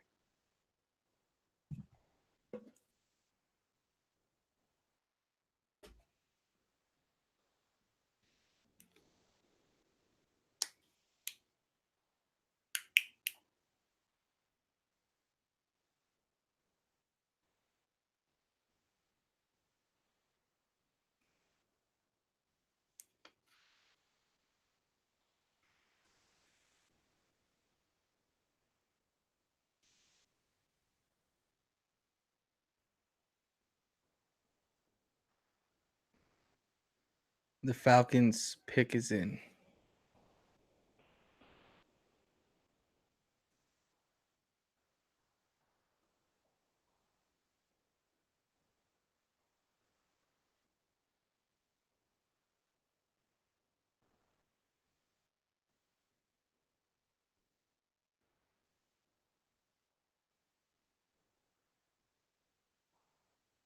I also enjoy them all getting dressed up, wearing the suits. That's always fun. It's good for these players.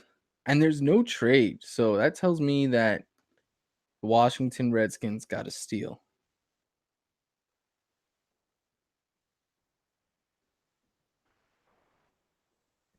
Maybe it's me, but it feels like fewer and fewer picks are getting spoiled on Twitter this year. It's always like minutes before we know who is gonna go.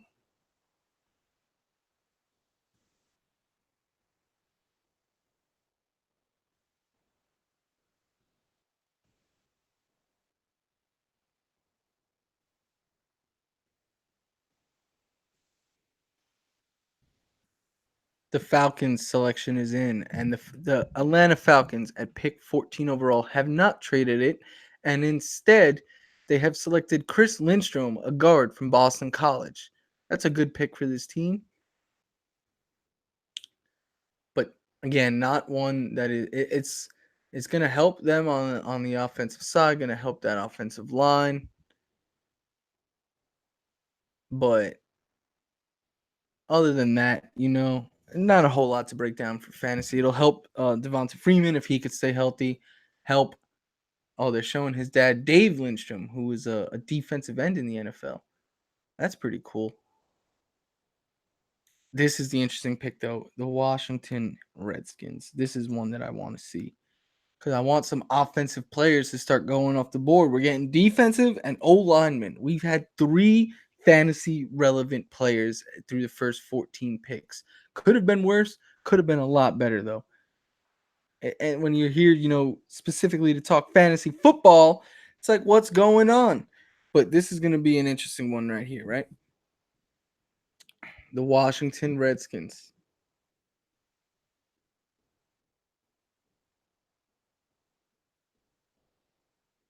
Oh, they're showing the holes this guy can make. And you know me, I love Devonta Freeman. So I'm envisioning him running behind these big holes that are going to be opening up. Hopefully, he helps Matt Ryan stay on his feet. That Matt Ryan really hasn't been banged up, so that's hopefully that continues. But more just hopefully the running game improves there. Excited to see what that offense could be this year. New coordinator Dirk Cutter, who was the coordinator a couple years back before Shanahan. So we haven't seen elite Matt Ryan under him, but that is to be seen. 5.5 minutes till the Redskins make their pick. And guys, just so you know, this live video is going to be clipped into highlights and put on YouTube. So I will be tweeting this out all the time. I think the Kyler Murray one is going to be super interesting. The Daniel Jones one, you guys saw me. That was very adamant. And now this one, Jones is not fantasy relevant. No, he's not. But at least like it's worthy of talking about.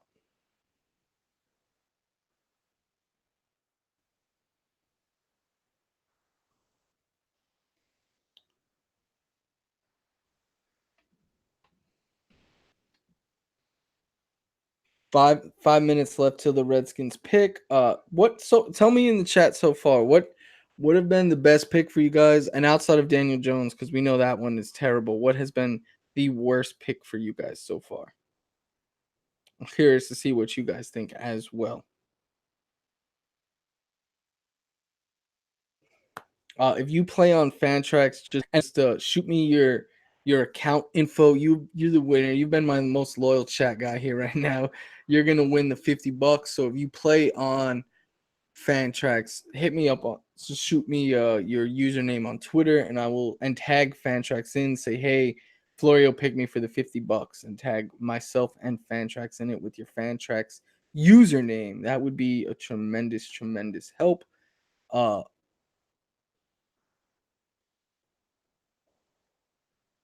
And again, if the Redskins get Haskins here, this is a nightmare.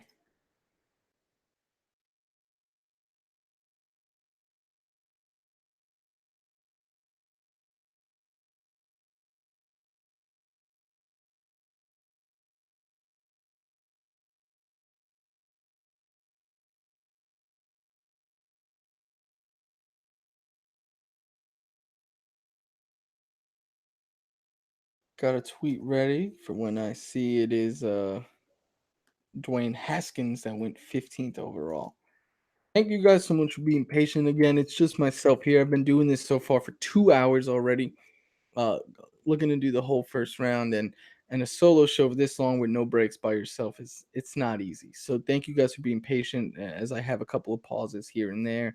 It again is not easy to do this all by yourself for this long. And again, head over to fantrax.com, head over to their Twitter account. We got every pick they're writing about from an IDP perspective, from a dynasty perspective, from a redraft perspective. They're breaking down everything there. You're getting the great writers' thoughts on their Instagram, Twitter account. So please, if all you need right now is Fantrax. Everything else they got you covered. Everything NFL draft, Fantrax has you covered.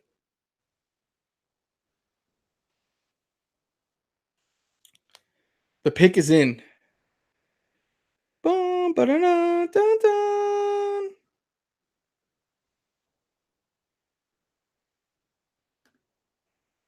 I saw it. With the 15th overall pick, the Washington Redskins have selected Dwayne Haskins. This is a great pick for Washington as they do not have a quarterback of the future, right? They invested in Alex Smith. He had a brutal knee injury, has had tons of complications on that injury, and he is going to maybe not never play again, right? And if so, how limited is he going to be? He is not going to be worth, unfortunately, just being frank, he is no longer should be a part of their long-term plans. There's no certainty there if he can ever even return to the field, yet return to what he once was. So right now they're heading into 2019 with Colt McCoy, who continues to be banged up as well, and Case Keenum at quarterback, right? Wrong. They just drafted at 15. They got a gift in Dwayne Haskins. Many people expected him to go in the top 10. I don't think anyone thought he would fall to 15. He does. And this is a nightmare scenario for Dave Gettleman of the New York Giants. And I'm going to talk about that second, because first I do want to break down Dwayne Haskins. And Dwayne Haskins had a very, very strong year last year. His only year as a starter at the college level, but he threw 50 passing touchdowns and 8 interceptions. That's it. 373 completions, a 70% completion percentage. That is very, very, very good. He threw for 4,831 yards, 50 touchdowns, 8 interceptions. And again, he is a cannon downfield. He's an accurate quarterback. The one knock on him was that he ran a sub 540.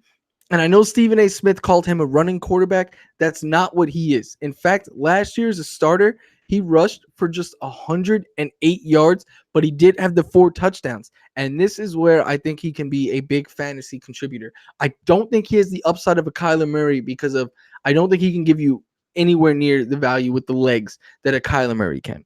But he's the complete opposite when it comes to size than Kyler Murray. He is 6'3", 220 pounds. At least that's what he was listed at, right? So I think we're going to see a lot of him on the goal line be used to punch the ball in. So I wouldn't be surprised if we see him rush for 4 touchdowns or something this year, something along those lines, 4 or 5 touchdowns. Remember, Kirk Cousins with Washington every year was a lock. 4 rushing touchdowns, 4 rushing touchdowns, 4 rushing touchdowns. And it adds a lot to his value. Kirk Cousins didn't have those rushing touchdowns this year, and we saw it negatively affect his fantasy value. I expect Dwayne Haskins to come in. Oh, and last year, between the 4 players who started for the Redskins quarterback, they had 2 rushing touchdowns. I think Haskins comes in, competes with Case Keenum and Colt McCoy for the job. I'm not sure if he wins it right away, but I expect by weeks 4 or 5, he is already handled. In fact, though, if I was a betting man, I would expect him to come in and start right away.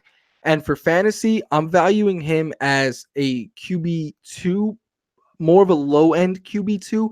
And it's not a knock on him. Quarterback is just so deep this year. I'm saying it goes 20 deep. You're going to see guys like potentially like Carson Wentz be valued as QB2s this year. And I think he comes in, doesn't have the best weapons, but he does have Josh Doxson. I like Trey Quinn a lot in the slot. He has Paul Richardson outside. So I think those guys, they're adequate. You can get by with those guys at the NFL level. I think Haskins, though, doesn't provide enough upside with his legs to crack, being a top 15 quarterback. But I think he's going to be a low-end QB2, someone you could see either drafted as a low-end QB2 in a superflex or as a high-end QB3, a backup, depending on how he plays, this spring and summer heading into the season. But he's going to, I think, get some hype. I don't think he is nearly as good as Kyler Murray because he doesn't provide that floor with the rushing ability like a Murray does or that upside. But I do think he can be fantasy viable. One of those quarterbacks who, if you wait for your QB2, you pair him with another guy and you stream the matchup, something along those lines. And again, this is a colossal failure, I think, for the New York Giants, for Dave Gettleman. Dave Gettleman could have taken Haskins at 6, and I sounded off on why Daniel Jones was a mistake there, right?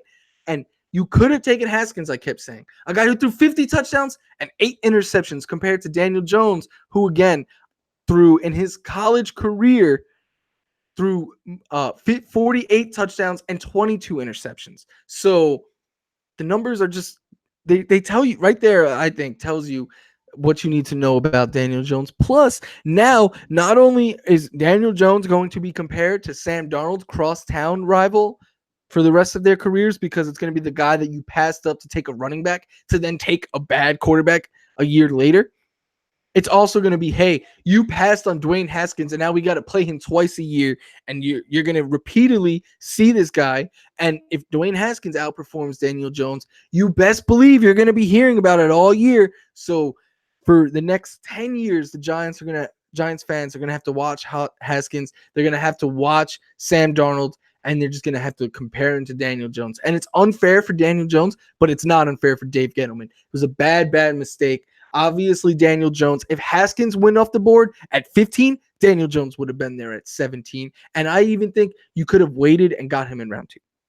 We're seeing defensive players fly off the board. And rightfully so. This is a great defensive draft. What are you doing, Dave Gettleman? I'm sorry that I keep bashing you every 5 minutes, but you deserve it. You're the worst GM in football, and hopefully next year, for Giants fans' sake, you will not be in charge of who they are drafting. The Carolina Panthers pick is in. Woo! Got hot sounding off on Dave Gettleman. The Carolina Panthers select Brian Burns, outside linebacker, at 16 overall. Dave Gettleman and the New York Giants are back on the clock at 16 overall. Waiting, I'm sorry, it's 17 overall. Waiting to see who they select here.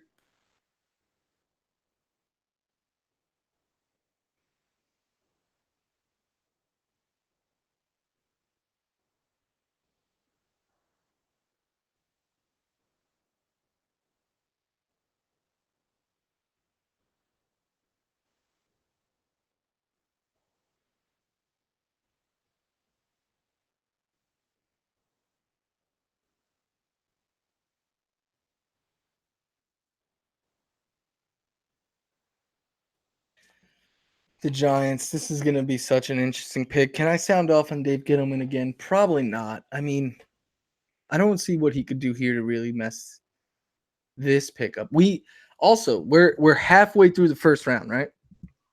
No surprise we haven't seen a running back. We really typically don't see a lot of running backs go in the first round anyway, unless Dave Gettleman is picking. But this was just a down year for running backs, not a great draft class. Plus, to me, the more surprising factor, we haven't seen a wide receiver go yet, but we've seen a tight end go. So that is, to me, I find that very interesting as well. But this is just a nightmare scenario for the Giants, in my opinion.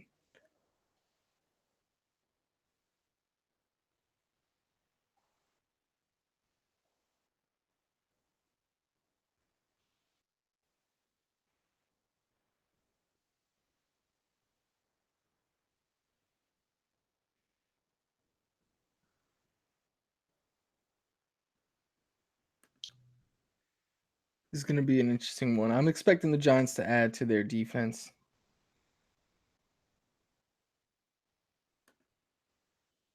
I'm letting Fantrax know that my man Leland won the $50. Congrats, Leland. And again, head over to Fantrax right now on the website. They're updating everything pick by pick from an IDP standpoint, a dynasty standpoint, a redraft. They're on Twitter. Writers have taken over the account and they're letting everyone know what they think. This is gonna be broken up into smaller clips that you guys can watch and enjoy because I don't expect you guys to watch like the whole 3 hours if you miss it. Uh,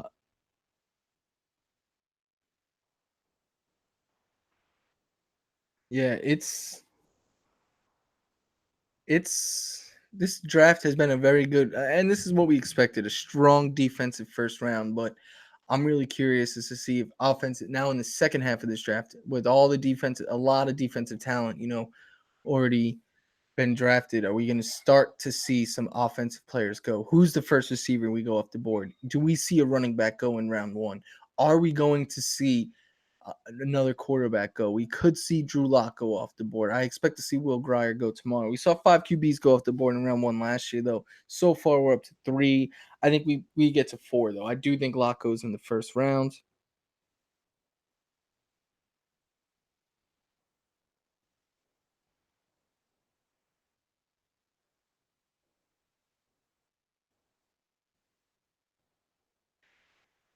4 minutes left before. Oh, the Giants pick is in. Let's see who they end up picking.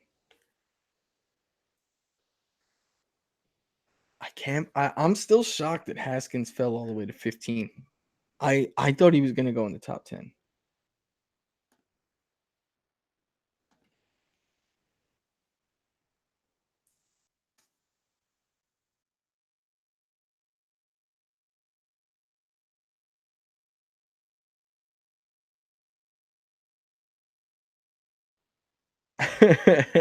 Leland said the pick in during the commercial is a great omen, but that happens often. I'm not gonna bash Gettleman for that.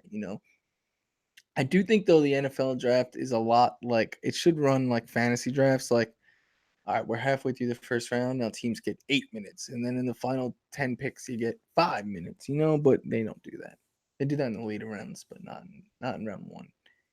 Too much valuable TV time. Let's see if I could see on Twitter who the Giants have selected.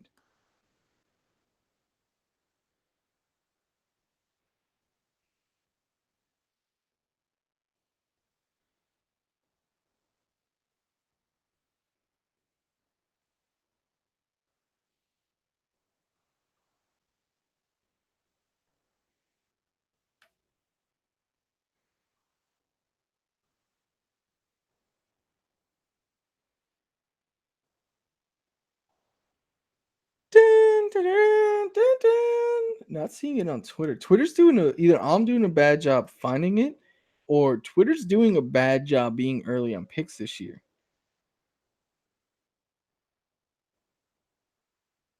Seeing some people speculate maybe the Giants take a receiver here in DK Metcalf to replace Odell. That would be interesting.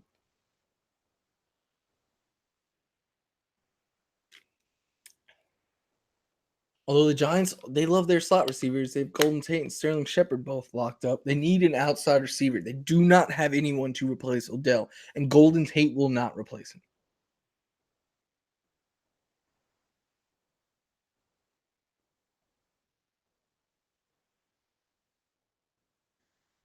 I still can't believe he traded Odell, man. Still not believing that happened. Pulling up the Giants board because I feel like I'm going to be making fun of the Giants again here, but we'll see. Hopefully they do take DK Metcalf. That would be an interesting topic.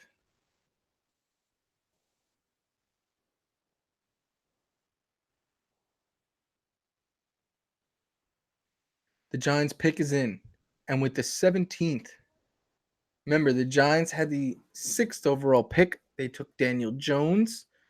They got made fun of for doing so. And now they are back on the clock for their second and last pick of the night, unless they trade back into the first round. Remember, the Raiders still have 2 picks, so this is interesting right now. We're seeing a lot of teams that have multiple picks right now. The New York Giants, though, they say the pick is in, and then they take 22 minutes to announce it. Let's go, ESPN.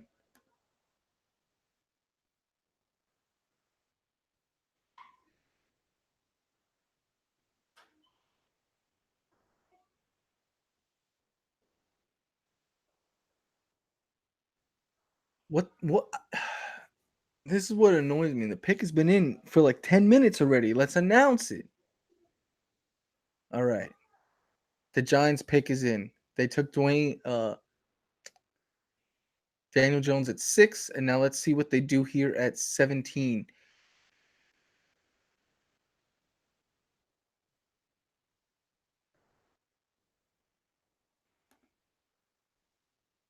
I can't do this anymore, man. All this, just say the pick. I understand it's a good thing what they're doing, having all these people come out. Oh, this is awesome though.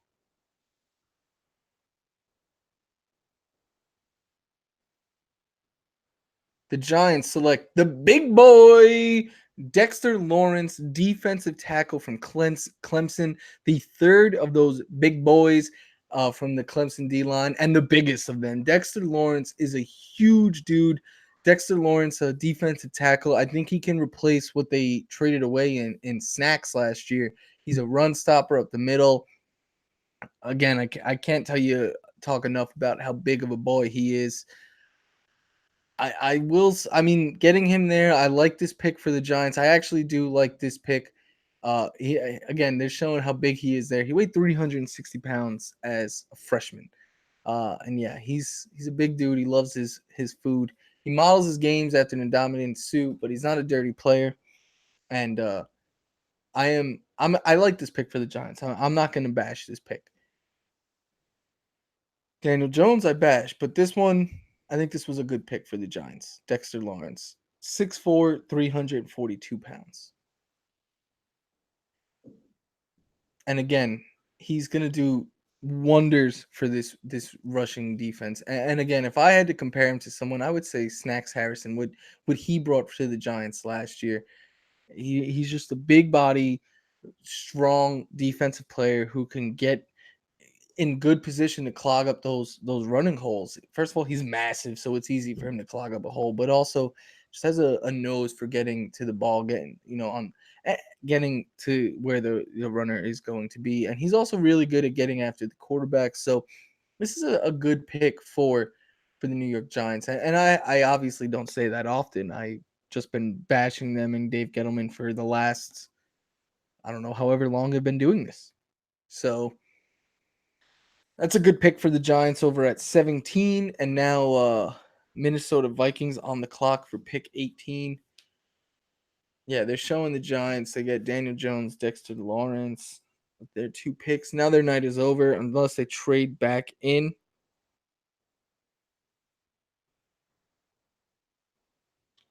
The Vikings pick is in. Up. The Vikings are going to add Garrett Bradbury. So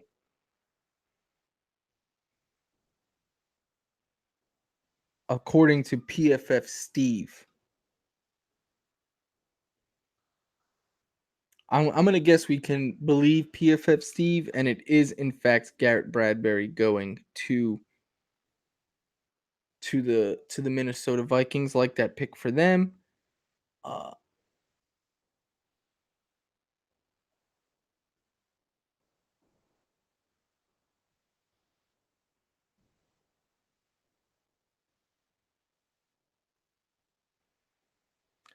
but yeah, I've seen a lot of this on Twitter, and they're not wrong. You could have, instead of Dexter Lawrence, who I think is a fine player, you could have had Josh Allen and then got Daniel Jones at 17.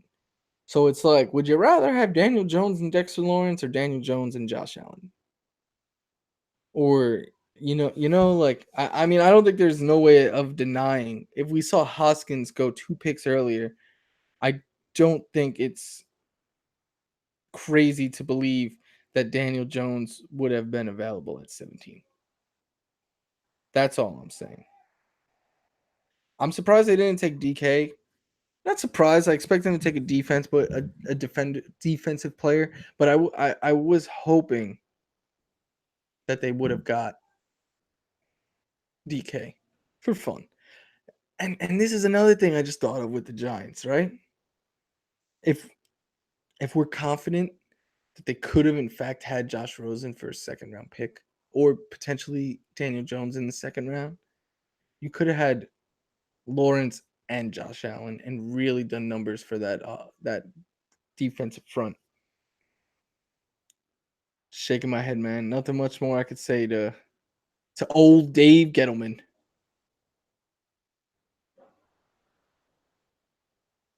Ganja Gamer, sorry, my man. There's not much worse than Dave Gettleman. Yep, Garrett Bradbury is officially the pick. Center from NC State, gonna help the Vikings up front. Should help Devin. I was gonna say Devin Coleman. I don't know why. Should help Dalvin Cook is who I meant to say. Should help Dalvin Cook up front. Hopefully, help Kirk Cousins receive less pressure there. The Vikings really needed to upgrade that offensive line, and this will certainly help. Hog Molly, a hole he is. Yeah, he's terrible. And again, remember, $50 winner gonna announce it soon to some of you people. Anyone in this live chat, just comment in the chat if you're interested, in being a contestant. Leland already won, so he can't win again. $50 free Fantrax money, as well as head over to fantrax.com right now. Make sure to check out. We got literally for IDP, for redraft, for dynasty, everything you need to know on every single pick. The guys over there are killing it. They're also putting their thoughts on the Fantrax Twitter, so make sure to follow that at Fantrax, and then also listen to the podcast, man. We got the Black Book with Joe Pisapia and Chris Welsh. You need to check out. We got I'm sorry, I'm just watching some highlights right now and I got lost in it. We got there and there's just a ton of great content over at Fantrax right now. Podcasts, articles, everything you need about the NFL draft all weekend long, we got you covered. This long video right now that I'm doing is going to be broken down into shorter ones so that we could get them highlights going. You're going to see the Kyler Murray one, the Hoskins one, the Daniel Jones one. They're all going to be out there. If we see a running back go, I'll talk about him. If we see a wide receiver go, I'll talk about him. But until then, we gotta wait.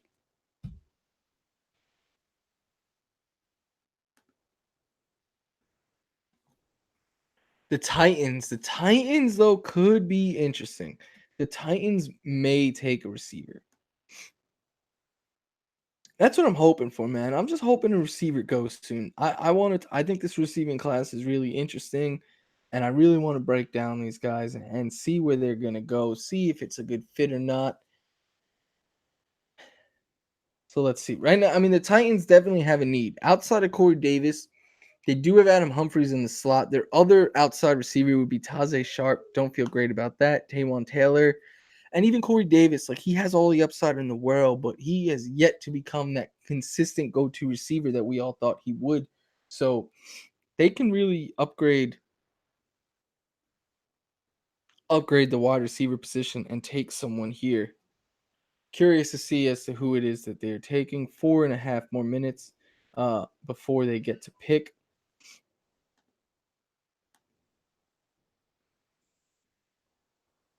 We got 13 more picks in this first round, guys. 13 more. This is going to be longer than 3 hours. It's going to be like 3.5 hours.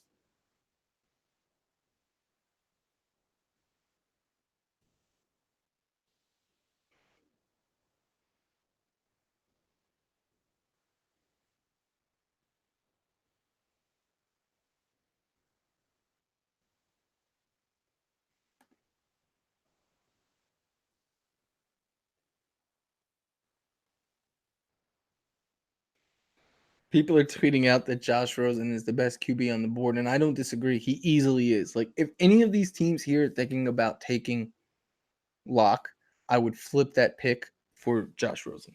I just would.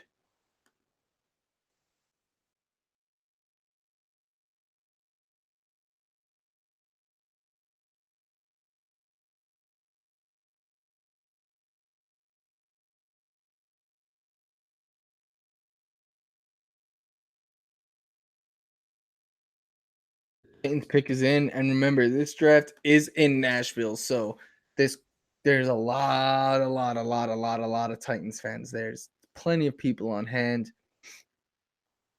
They've been here all night waiting for the first 18 picks to go by.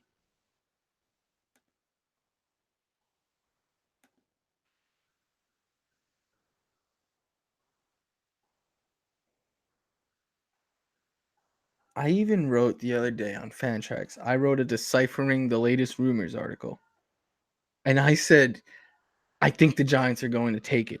But I said I don't think they do it at 6. I thought they would trade back up from the 17 to get him. But man, they did it at 6. It's just the biggest storyline of this draft so far is Daniel Jones. I mean, it just is.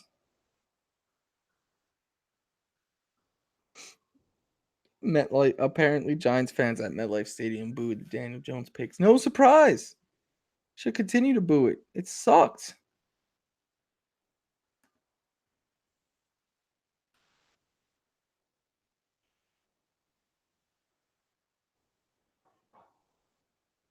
Always with the the Denver Broncos are available at 20 and Drew Lock is going to be available. They're going to take him.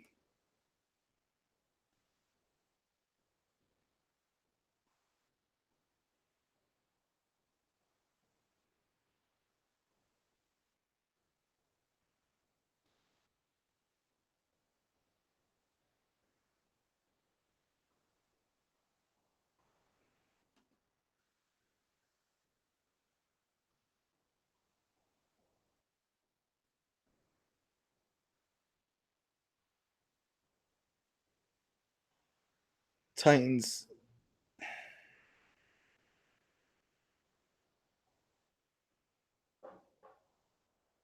At the 19th overall pick, the Titans select Jeffrey Simmons, defensive tackle, Mississippi State. All right, they added to that up front to their D line. Good for them. All the Titans fans are very happy. They're celebrating. The Broncos are on the clock at 20. I expect the Broncos to go Drew Lock here.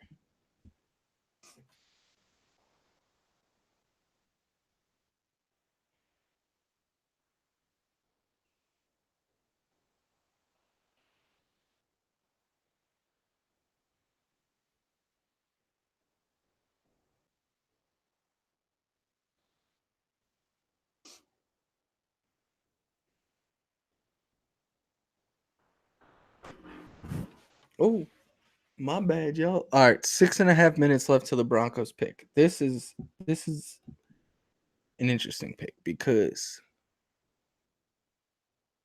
they traded down from 10. Remember, many people thought they were going to take Locke at 10. Locke is still available 10 picks later at 20, and he's tall, which is what John Elway loves. I'm going to pull up the Broncos depth chart in case they do.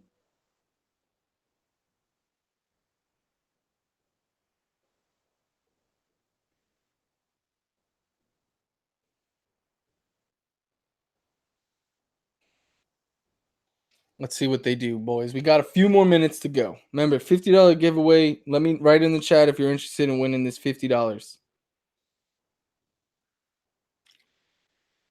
No wide receiver has gone yet, Leland. None. I think Seattle takes an O lineman. I think the best chance we have at a receiver right now. Baltimore? Question mark? Yeah, I think Seattle goes O lineman. I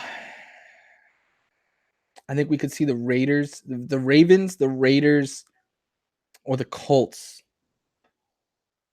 Those are the three I could see. Oh man, I hope the Colts take a wide receiver. That's my hope. Devin Funches, they added him. He's nothing special.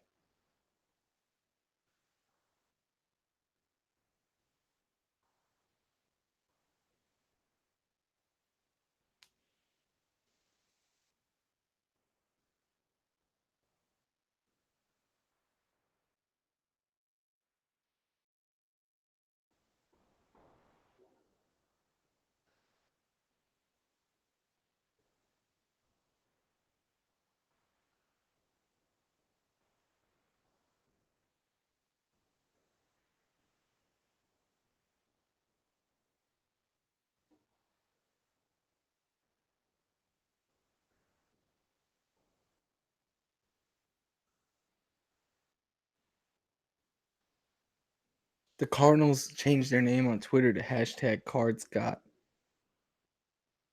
Kyler. I like that.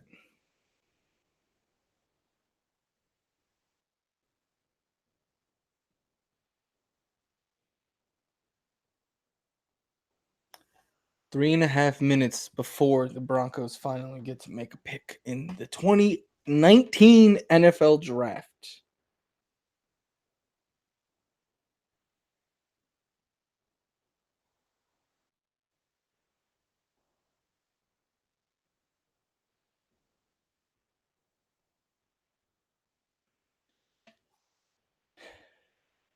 I wish this is the part where it's like, all right, speed it up a little bit.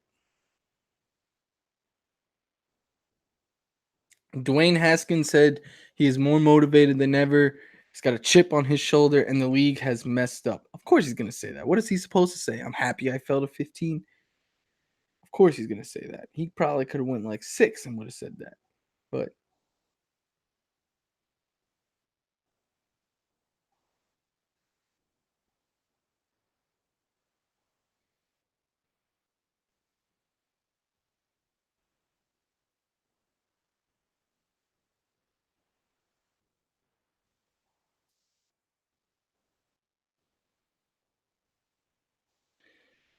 this is just 2.5 minutes.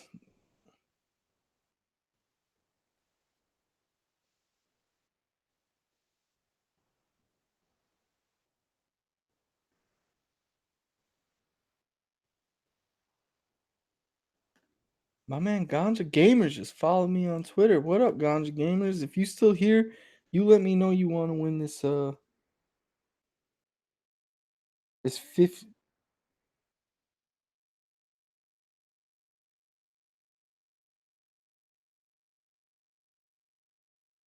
Let's see. I told him he won. If Ganja Gamers, if you're still with us, please shoot me a message on Twitter, right?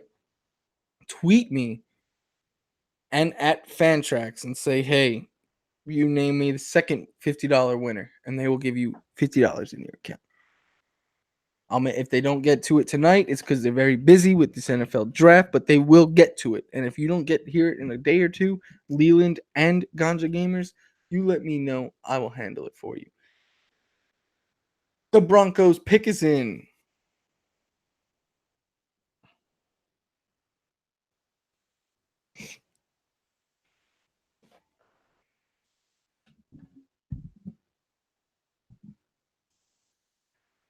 Looking at it right now.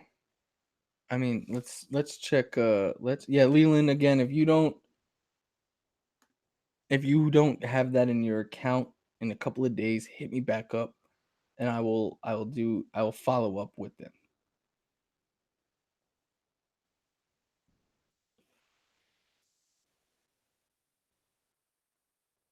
The Broncos pick is in.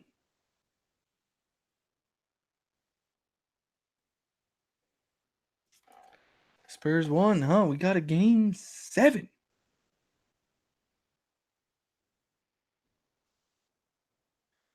If anyone has this already, it's the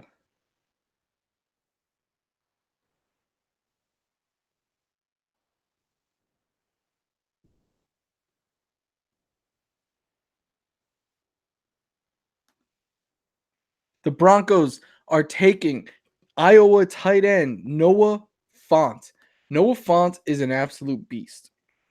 He dominated the combine at in across the board. He is the best athlete at the tight end position. We just saw his teammate Hawkinson go 8 overall to the Detroit Lions. So I'm looking at Noah Font right now, and I'm pretty excited for fantasy. I think he is going to be a top 12 tight end. The Denver Broncos had a gaping hole at tight end. You look at right now. So they have at quarterback, they have Joe Flacco, who's entering his prime, according to him, for some reason. And then at wide receiver, we know they have Emmanuel Sanders, but he's coming back off of a severe injury. Not sure if he's going to be himself again. Cortland Sutton on the outside. Deshaun Hamilton, a receiver I like a lot. We could see in the slot at times, depending on how they use him if Emmanuel Sanders is back. Tim Patrick. So they got some talent at wide receiver. You look at tight end, Jeff Hireman, Jake Butt, those guys got hurt. It's just been a revolving door at tight end for the Broncos, really ever since the Peyton Manning days. Since then, they've been trying to replace, trying to find a new tight end and just build increase help their offense and build off of there. And they've been really struggling for production at that position. Noah Font is going to come in and change that. I believe 6'4", 250 pounds. And again, I said it. This guy dominated the combine. There's just no other way to say it. He ran a 4.50 40, had a 39.5 vertical leap. Those at this year especially are wide receiver numbers in this class. And he just across the board was leading them. And I said it once and I'll say it again. Hawkinson right now is the more polished player. He's the more NFL ready. I think he's a better route runner. He's got good hands. I think he is going to slide in and instantly be a fantasy option. I think the same thing for Noah Font, though. And I think Noah Font's upside is higher because Noah Font is just, putting it simply, a better athlete. Plus, I think Noah Font is going to be used more in the red zone. And I tell you that because looking at what they did, again, they're teammates from Iowa. He had 11 touchdowns as a sophomore in 12 games, and then he had 7 last year with Iowa. He's just a better end zone target than Hawkinson. Hawkinson has 9 career touchdowns in Iowa. Hawkinson was more of the possession guy. You know, he had better hands. He picked up more yards, but when it mattered most and they were near pay dirt, they went to their high jumping tight end, Noah Fant. I think Noah Fant and Hawkinson are both low end tight end ones, maybe high end tight end twos this year, but they're both going to be top 15 tight ends. And you could put to bed this whole rookie tight ends don't do anything. These two guys they're NFL ready and they're great athletes, especially Fonts. I expect big things out of them in 2019. The Seattle Seahawks are on the clock. Let's see who they end up taking. Yeah, he is a new style tight end. I'm still expecting the Seahawks trade the pick to the Packers. I'm expecting a wide receiver to go. I'm expecting the first wide receiver of the night to go here. Let's see if I'm right. I'm pretty excited though. I'm going to pull up the Packers depth chart here because we now know who's on the clock. It is the Green Bay Packers. I said earlier, potentially could see them taking a wide receiver. I think we could potentially see them take one now, especially if they're trading up.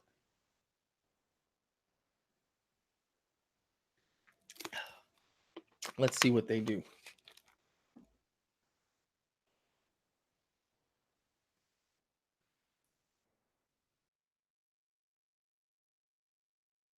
You guys probably realize I couldn't think the old Broncos tight end since they've had to replace. It's Julius Thomas. I kept thinking of Vernon Davis though for some reason, and I knew it wasn't right.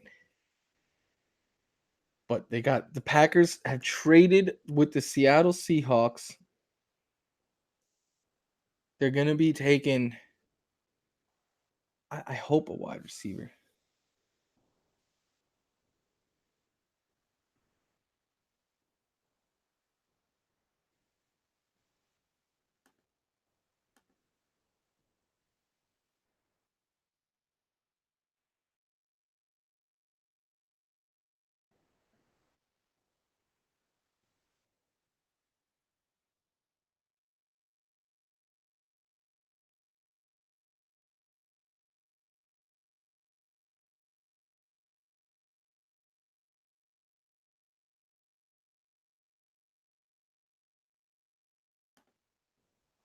All right, 2.5 more minutes. The pick is in though.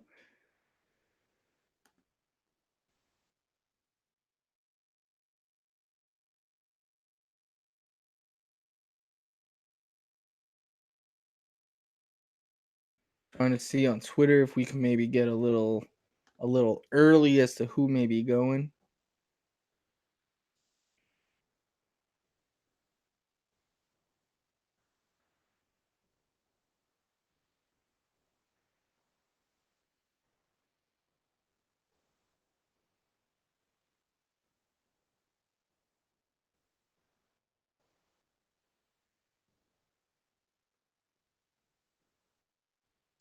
Haven't seen yet. Still looking as to who the pick might be. Want to break it down as soon as possible. The trade, though, we're seeing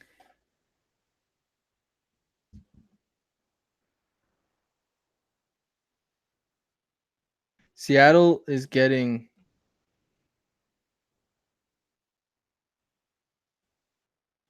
I've seen 2 4s. That can't be right. Oh, they're getting a Green Bay 1. Green Bay's 1 and 2 4s. But yeah, got to see more on what they're getting in return.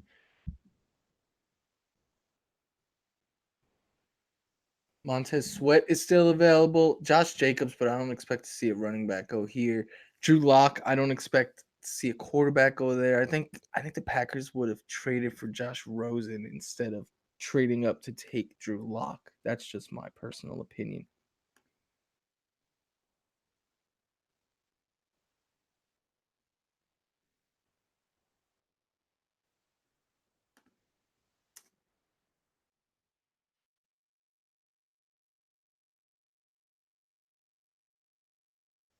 Oh man, I'm hoping we see a receiver go off the board here. That's what I'm hoping. See a receiver go and then just go finally start to break down this receiving class. That's what I want.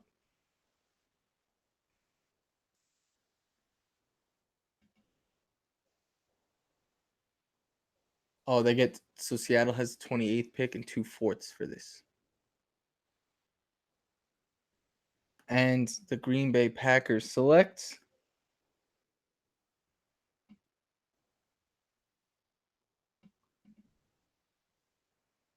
Darnell Savage Jr., safety from Maryland. I thought maybe we could get a receiver there. But we have another trade. The Eagles have traded up for pick 22. So we're starting to see a lot of trades finally starting to happen now. But we still haven't seen a receiver go off the board.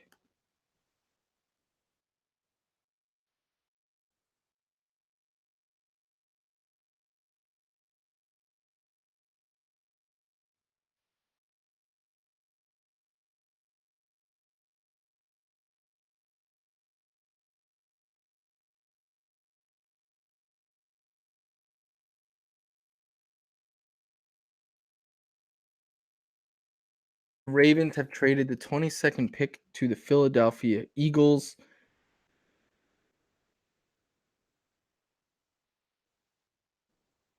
So this is the full trade. The Ravens trade pick 22. The Eagles trade pick 25, pick 125, and pick 197. So the Ravens add two picks in the later rounds, strictly to move back three spots. Not a bad trade.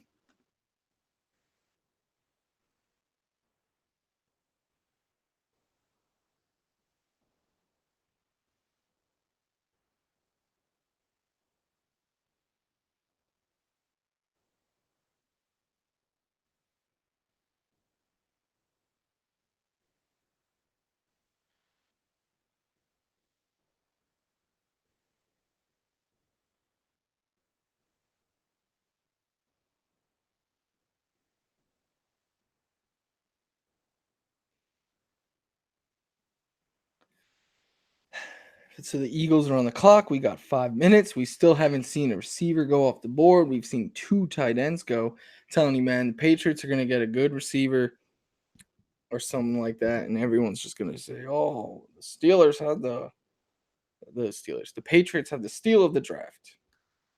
We'll see. And guys, also, I'm almost on hour 3 of doing this live. So I'm if I'm talking a little bit lower, talking a little bit slower, I'm a little bit drained. But I'm still coming, guys. I'm still bringing it. I'm just waiting for it's been so defense and offensive line heavy. I'm just waiting for a pick where I could actually like sound off.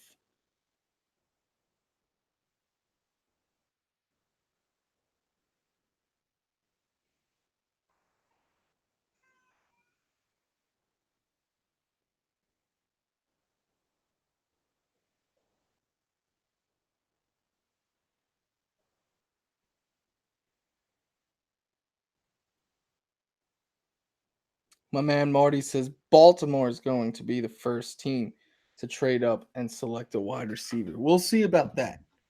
The Eagles pick is in though. Let's see what the Eagles do. Again, the trade overall is 22nd pick to the Eagles, 25th to the Ravens, plus a fourth and a sixth round pick. So not bad to move back three spots, especially if the Ravens are thinking receiver. There's so much talent on the board right now. I don't see Houston taking a receiver. I could see Oakland taking one at 24, though. They could also take Josh Jacobs. That would be exciting. At Ganja Gamers, tweet me and Fantrax that you won the $50.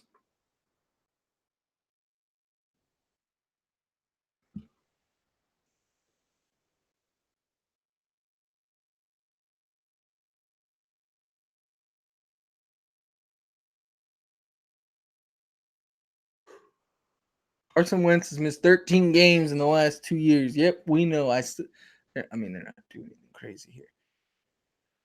I don't think they need a receiver though. They got D Jackson, Alshon, and Nelson Aguilar. They don't. They're gonna take a defensive player. I feel like, or an O lineman. something boring. And that's not what we want.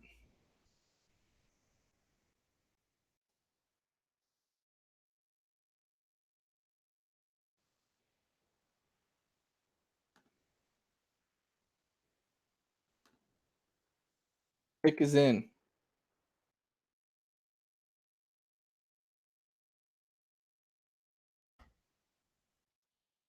Eagles select. Let's check Twitter because Roger Goodell is announcing it right now. So I bet you it's out on Twitter.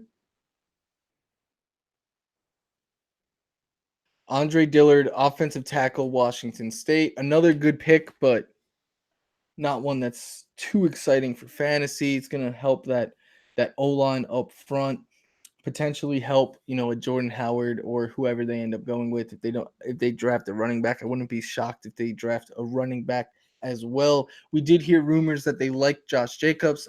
I guess not because they're not going to take him. The other rumors for Josh Jacobs that we heard were Eagles, Colts, and Raiders. The Raiders are up at 24. The Colts are up shortly after that. Could see Josh Jacobs go. I'm really hoping, though, that the Colts take a wide receiver. That's going to be a pick that would really make me get up out of my seat. Right now, I'm going to do a Corey Parson. I'm going to sit back a little bit. I'm watching this draft, talking to you guys. Again, check out Fantrax. Tons of great podcasts over there. The Fantasy Black Book is going to be taking you over the NFL draft all weekend. They also got uh, the Ball Blast, new podcast. Highly recommend checking that one out. Right now, they got article after article after article after article coming out on the website about each pick from a fantasy standpoint. They check dynasty, they address IDP, everything you need to know. They got you very much so in covered. We're now seeing it 23rd, though. The Houston Texans are on the clock. Houston, I think they're going to try and take an O lineman here. I think that's why the Eagles traded up to jump past Houston to take an O lineman to get their guy in Dillard. But we will see, right? Yep, the boring pick, man. That's what we've been getting. Boring pick, boring pick. It's not boring picks if you're a fan of the team, but for fantasy football purposes, this has been a very boring first round.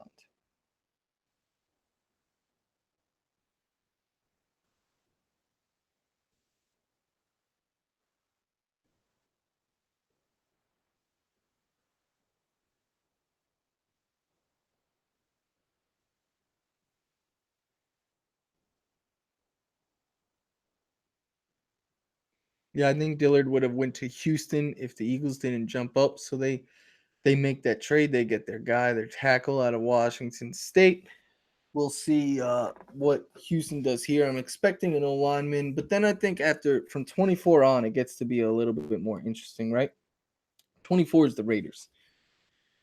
We've heard they like Josh Jacobs. 25 is the Ravens. Both of those teams could also use a receiver. The Colts, I'm hoping they take a receiver. The Raiders, again, Josh Jacobs, a receiver potentially there. Chargers, not sure exactly which direction they go in. Then the Seahawks back to back 29 and 30. Expecting them to add to that O line, potentially take a receiver there with Doug Baldwin banged up. And then the Rams and the Pats. Don't expect the Rams to take a receiver, maybe a running back to be a backup to Todd Gurley, but I highly, highly, highly doubt we see that in the first round. And then the Patriots at 32, they'll take someone and the internet will proclaim them the winners of the first round because that's just how everything goes. The pick is in for the Houston Texans.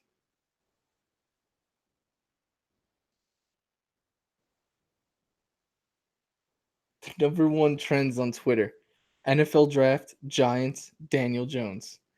Daniel Jones is trending over Kyler Murray. I'm just gonna put that out there. Kyler Murray was the first overall pick. You know how it tells you the amount of tweets for players? Haskins has more right now, but Giants have 281,000 tweets. Oh my God.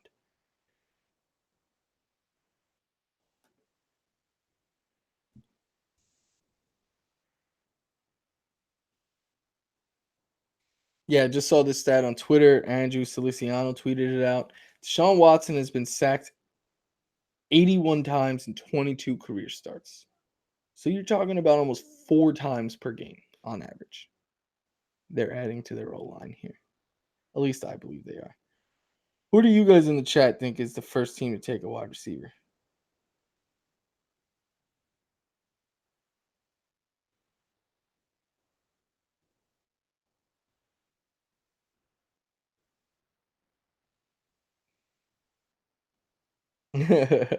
Gettleman probably had Jones ranked ahead of Kyler Murray because why not?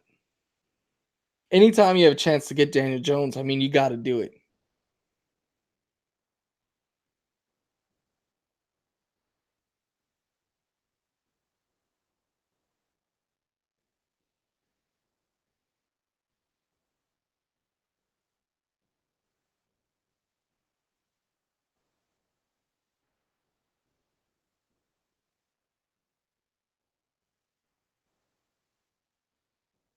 The pick is in for the Houston Texans.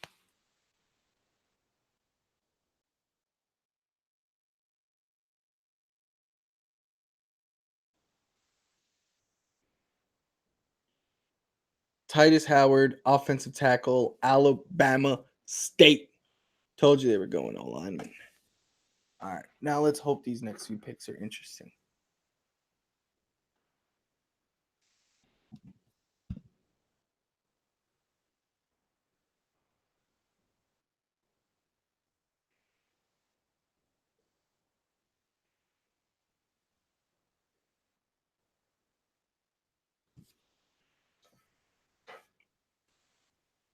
Titus Howard, offensive tackle, Alabama State. 6'5", 322 pounds. I'd say he's a pretty big boy. They're still giving teams like 8 minutes. It's just let's make each pick. Imagine if fantasy drafts took this long. My God. We'd play in like one league each. I mean, maybe your fantasy drafts do take this long.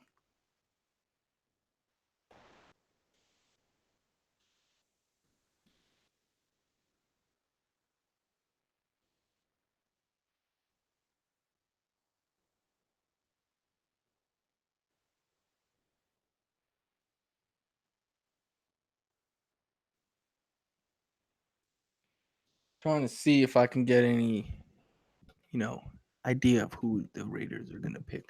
This could be Josh Jacobs. We've heard that they like him. John Gruden's old school. I don't think he should take a running back here. I think I would go with a receiver over him, but they don't have Lynch anymore. Marshawn Lynch retired. They don't have. I mean, they have Isaiah Crowell, but that's about it right now. Because it doesn't look like they're ever going to give DeAndre Washington or Jalen Richard an opportunity.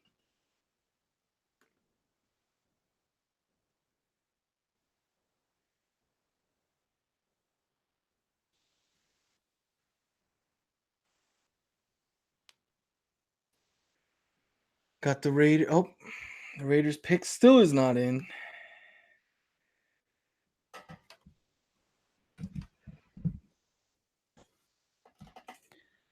Yeah, this is we're in the dog days, boys. I've been on now for 3 hours. We're on the dog days.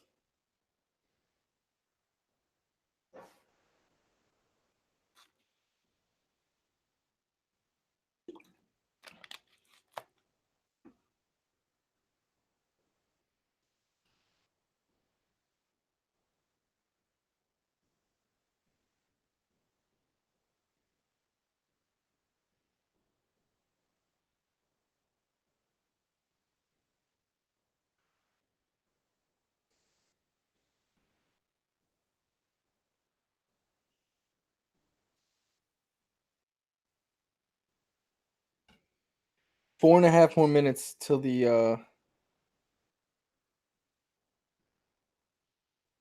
Raiders have to make their pick. Because why not drag it out, Let's make this go as long as possible. Let's do it.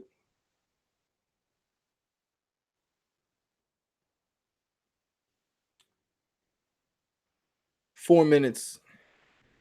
Still have not seen a wide receiver or running back go. We're already at 24. We got 8 more picks after this one.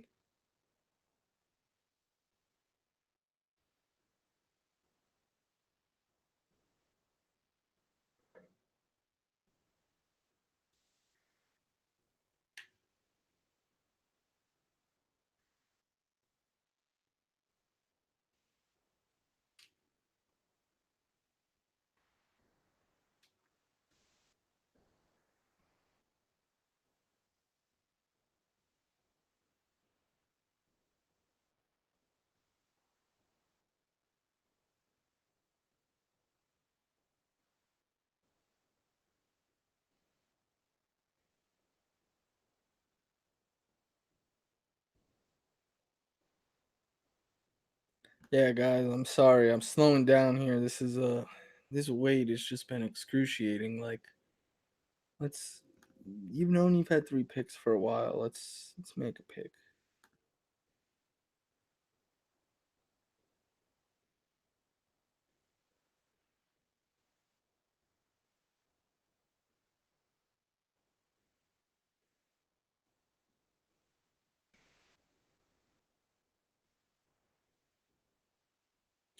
Rich Esiason just tweeted that this is the latest we've ever gone into an NFL draft without a running back or a receiver getting drafted.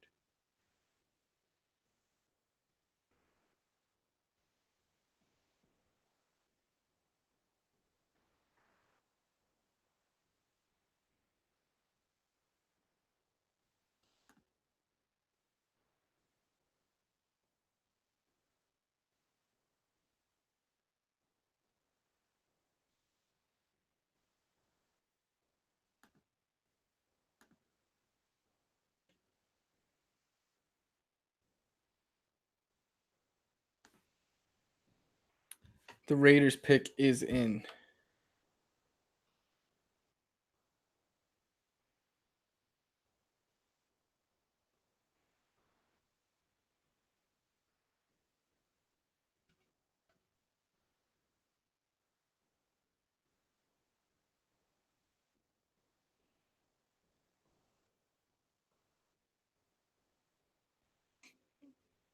Let's see Twitter because they got Mel Kiper Jr. talking on TV right now.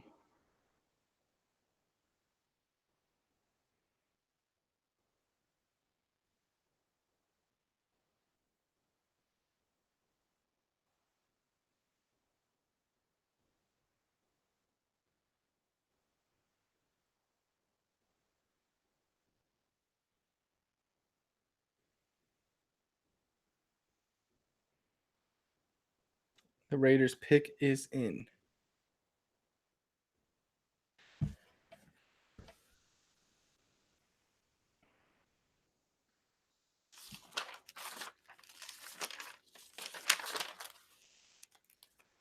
With I'm gonna restart this one, boys. With the 24th overall pick, the Oakland Raiders have selected the first running back of the 2019 draft. They select Josh Jacobs. Many's universal RB1 in this draft class. He's a very, very, very powerful runner. He can run not only through defenders, he can run them over. He's not afraid to lower that shoulder when he's running. He has the ability to be a starter at the NFL, to be a bell cow running back. You don't often say that about, especially this year, about a lot of these prospects, but he does have the ability to be a bell cow back. He runs well behind the offensive line. He has really good vision and is able to find the holes with his eyes and power on through them. He's a very good run blocker. He's got good size. He can fight through the first defender, make a miss, break a tackle, and he has good burst after that. The negative with him, he doesn't have the best breakaway speed, and his usage at Bama has been weird. I'm not gonna lie, but he needs help in the passing game as well. But because will his pass blocking hold up? I'm not sure. We're entirely sure of that at the NFL level. But if there is one thing I am sure of, It is the fact that this guy is a powerful, powerful runner, and he is going to be what they thought Marshawn Lynch was going to be for them last year. They did, since Lynch has retired, the Raiders have gone out and brought in Isaiah Crowell. They still have Jalen Richard and DeAndre Washington on their roster. But when you just use the 24th overall pick to take the first running back of the 2019 draft, I think it's fair to assume that Josh Jacobs is going to be the Raiders' starting running back this year. I think Isaiah Crowell will be mixed in. I think we will see Jalen Richard in the passing game. Josh Jacobs, that again, pass blocking is a question I have for when it comes to Josh Jacobs. I think that will be Jalen Richard's role once again. He dominated in it last year. I think we see him again on third down, change of pace, pass catching back, 2-minute drills. He will be out there for all of that. But Josh Jacobs, I think, will be the bell cow, the first and second down back for that. I think we have Isaiah Crowell there in case anything happens to Jacobs. But I did say his usage at Alabama was strange. And I say that because in 3 years there, he had 250 carries. And in his junior year, in 15 games, he had 120 carries. He did turn that into 640 rushing yards and 11 rushing touchdowns. Again, those power legs are going to be money near the goal line. He's going to be able to pick up those short yardage. I think he is a good fit for this Oakland Raiders team who needed to replace their power back in Marshawn Lynch. But I do have concerns about the way he was used at Alabama and the fact that his career high receptions was his junior year last year with 20. I also have concerns of him as a pass blocker. I think, again, we see Jalen Richard there, that PPR specialist, but Josh Jacobs will be the early down back for the Oakland Raiders. I feel very confident in that. And John Gruden went out, and he got himself his new Marshawn Lynch, an Alabama running back, Josh Jacobs.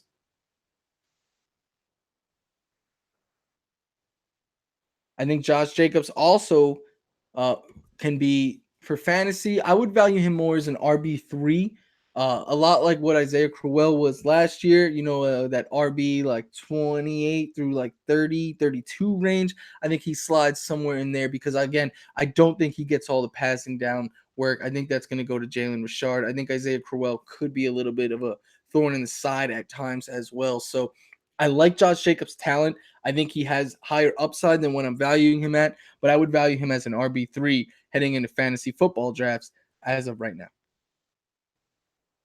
The Ravens are on the clock. We can see the Ravens take a wide receiver. That is possible.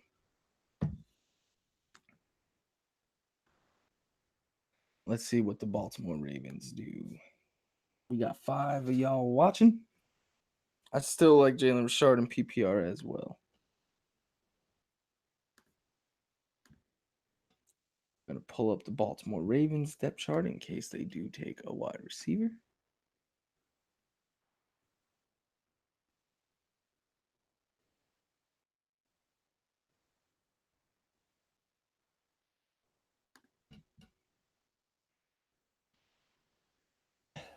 Seven more picks, boys. 7 more picks.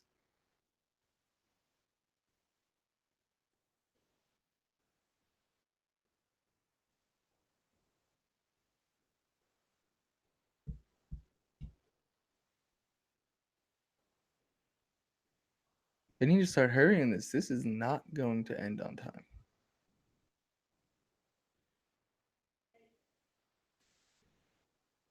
The Baltimore Ravens again traded back with the Eagles.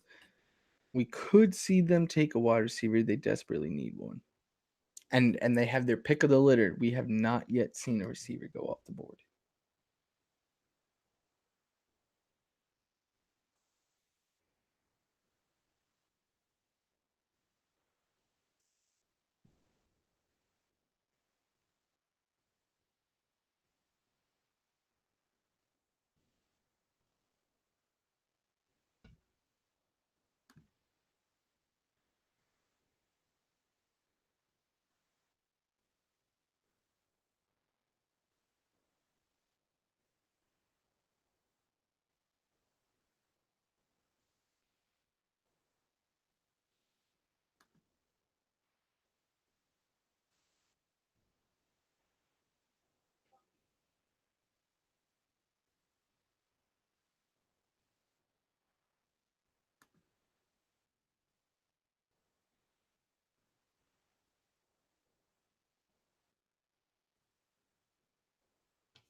Yeah, there's every running back is still on the board. Let's see if the Ravens pick one.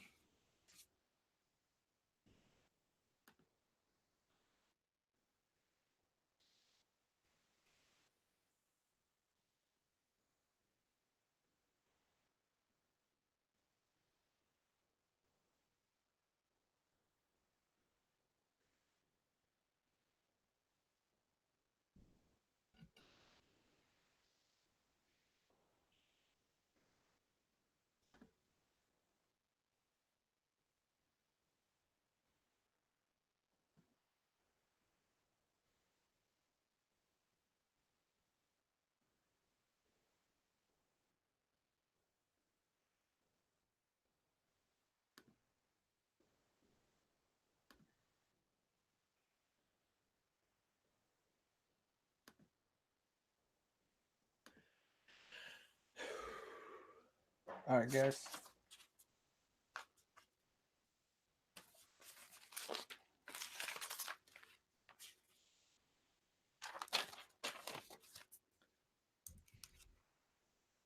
With the 25th overall pick, the Baltimore Ravens selected the first wide receiver of the draft. After one pick ago, we saw the first running back go off the board. We see the Ravens select Marquise Hollywood Brown, and it's not Hollywood like LA, actually, it's Hollywood, Florida, his hometown. But this guy is a speedster. He literally could take the ball to the distance at any point in time. You give him a bubble screen, you could give him a streak up the middle, whatever, down the sideline, whatever you want him to do. This guy can do it. He's a great route runner. He has really good hands. I do believe he is the most talented wide receiver in this year's NFL draft class.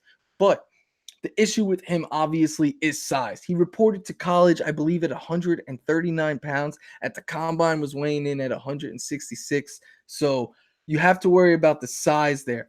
Also, I don't love this fit for him because, to me, they brought him in to replace John Brown.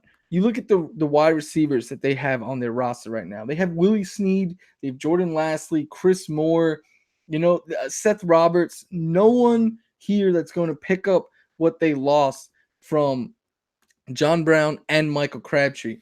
Bring in Marquise Hollywood Brown, cousin of Antonio Brown, the speedster who, again, could go the distance at any point in time. You get the ball in his hands, whether, you got him 1 yard from the line of scrimmage or 90 yards from the line of scrimmage. He has the ability to take it the distance at any point that he touches the ball. But I told you I don't love this for Marquise Hollywood for fantasy. And the reason is John Brown, what he did last year. I I, I tell you, I with Lamar Jackson and without Lamar Jackson, John Brown was a different player. So he averaged 8.68 fantasy points per game and 12.188 in the first 10 games of the season. Oh, I'm sorry, that's weeks 1 through 11. Let's look at weeks 1 through 10. 9.39 fantasy points per game, 13.17 PPR points per game. He was averaging 7.4 targets per game, 3.8 receptions per game, and 66.8 receiving yards. Then in weeks 11 through 17, with Lamar Jackson at the helm, that dropped to 4.3 targets per game, 1.1 receptions per game, just 16.3 receiving yards per game. He had one total touchdown in that span and averaged 2.49 fantasy points per game and 3.62 PPR points per game. So he was much better with Joe Flacco there. With Lamar Jackson, really just running the ball a lot more, throwing those short, safe, intermediate routes, not letting John Brown do what he does, take those shots down the field. I didn't like Brown with Lamar Jackson, and I worry about the speedster and Marquise Brown and his ability and Lamar Jackson's ability to connect with him on those deep passes. I think Marquise Brown is a better real life fit for the Broncos. For the Ravens, because defenses are constantly going to have to be focusing on him. You cannot, play up. You have to have a safety back at all times because Marquise Brown can go the distance anytime he touches the ball. However, I don't love it for fantasy because I worry about Lamar Jackson's ability to get him the ball. So for a fantasy purpose, I think Lamar Jackson's arrow is pointing up now. It opens more up for this offense. It's an elite weapon, the best weapon that he has now.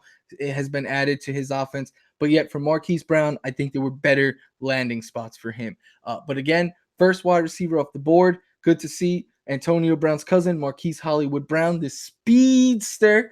Just all you got to worry about with him is size. But for fantasy, I would let someone else take a chance on that hype. I think he's a better player in a best ball draft where some weeks he's going to pop off. He just is. He's going to have those weeks where he breaks one and goes the distance and has, a 80-yard catch for a touchdown. And you're going to want him in those lineups. But good luck guessing which weeks those are going to be. That's why I think for me, he's more of a best ball target than a redraft uh, player I want to own in a redraft league. That's again Marquise Brown of the Baltimore Ravens.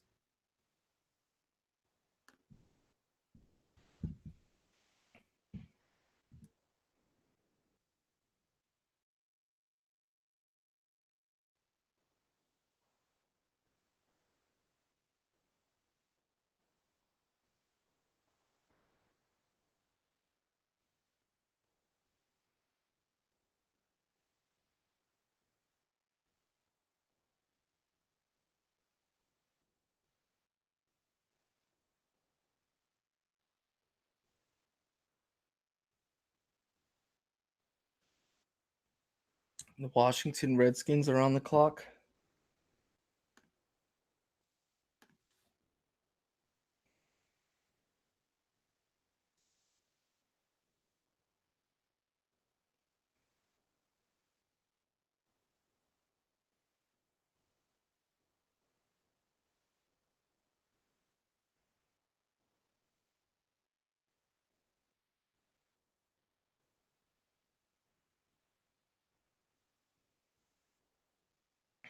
The Redskins pick is in. Let's see what they do at 26. We know they already have Dwayne Haskins.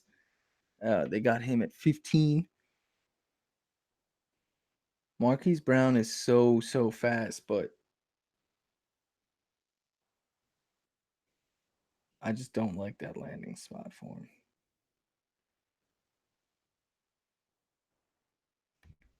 The Colts got pick 26 for pick 46 and a 2022nd round pick. That sounds like a weird trade. We're going to see if they take DK Metcalf here.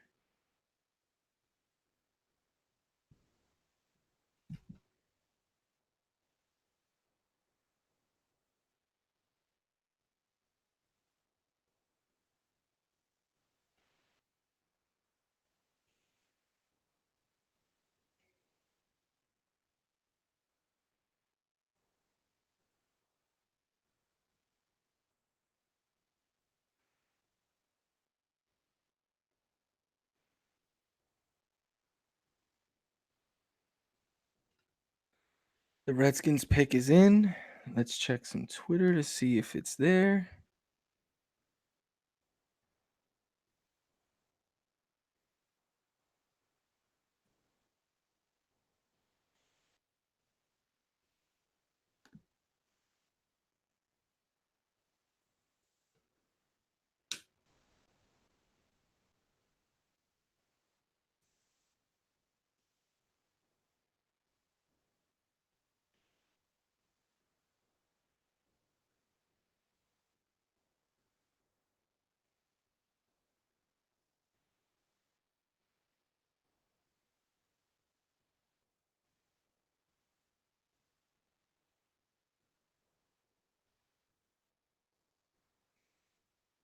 If the Redskins ever announce the pick, I will talk about it.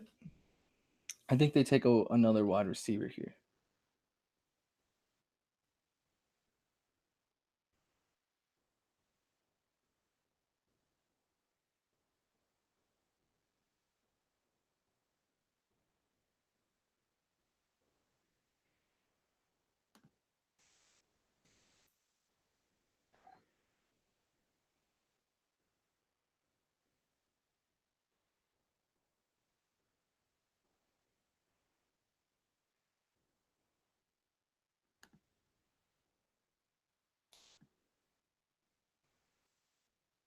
I'm guessing they go DK.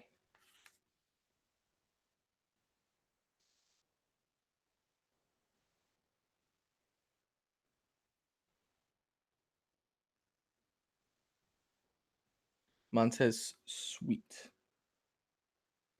Yeah, guys, I'm gonna end this video. Thank you so much for sticking with me. I'm dying out. Appreciate you guys sticking with me though. And if there's anything else big that happens, I'll hop back on. Thank you guys so much for sticking with me for these few hours. We got through a lot of picks, but thank you again. Or maybe I'll keep going. I'll see. Let me.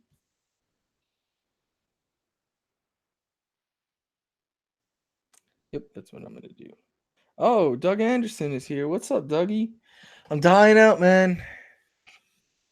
3 hours by yourself. It's not easy. Whoops. It's not easy.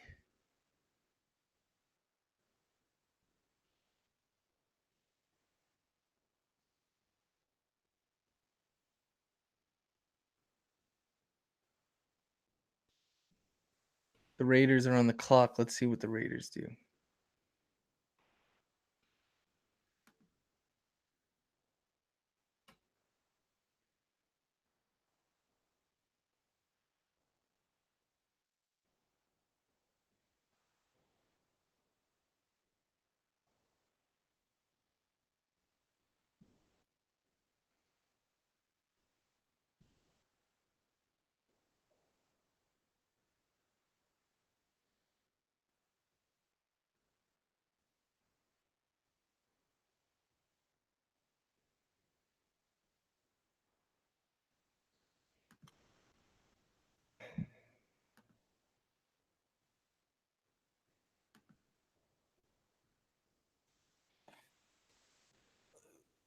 I mean, this is a good draft for the Redskins. Haskins and Sweet. I mean, that's just a good draft.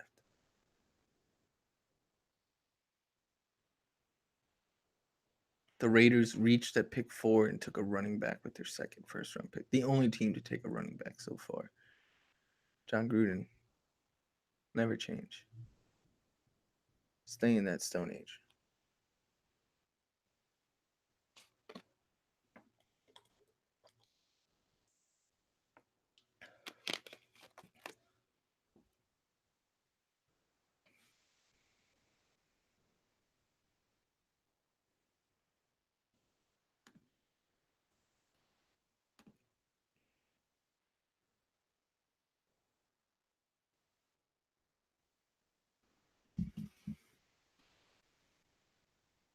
Yeah, I mean, Josh Jacobs probably would have been here if the Raiders didn't take him with their last pick. So while I liked the pick for fantasy, I don't love it in real life at all.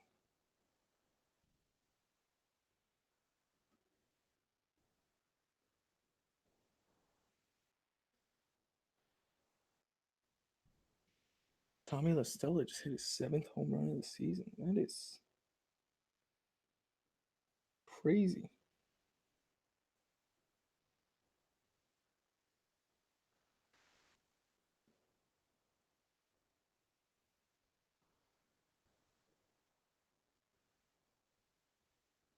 The pick is in. Just announce it, guys. I mean,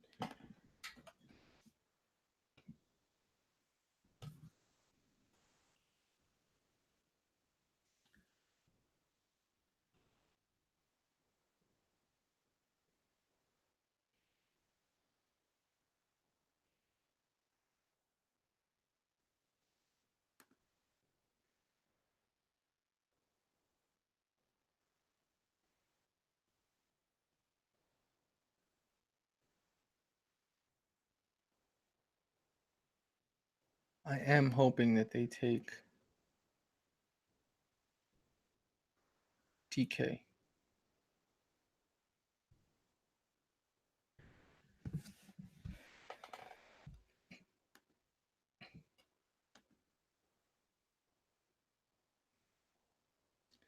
Let's see what they do.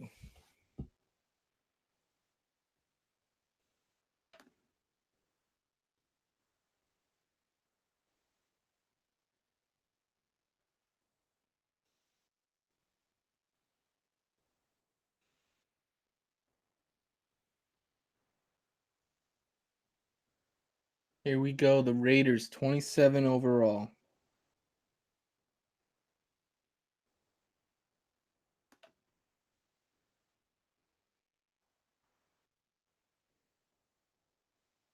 Jonathan Abram,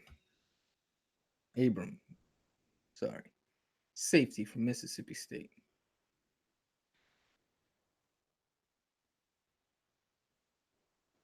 Yeah, guys, I'm sorry. I have to end this now, though. I appreciate you guys sticking with me so far. It's been 3.5 hours.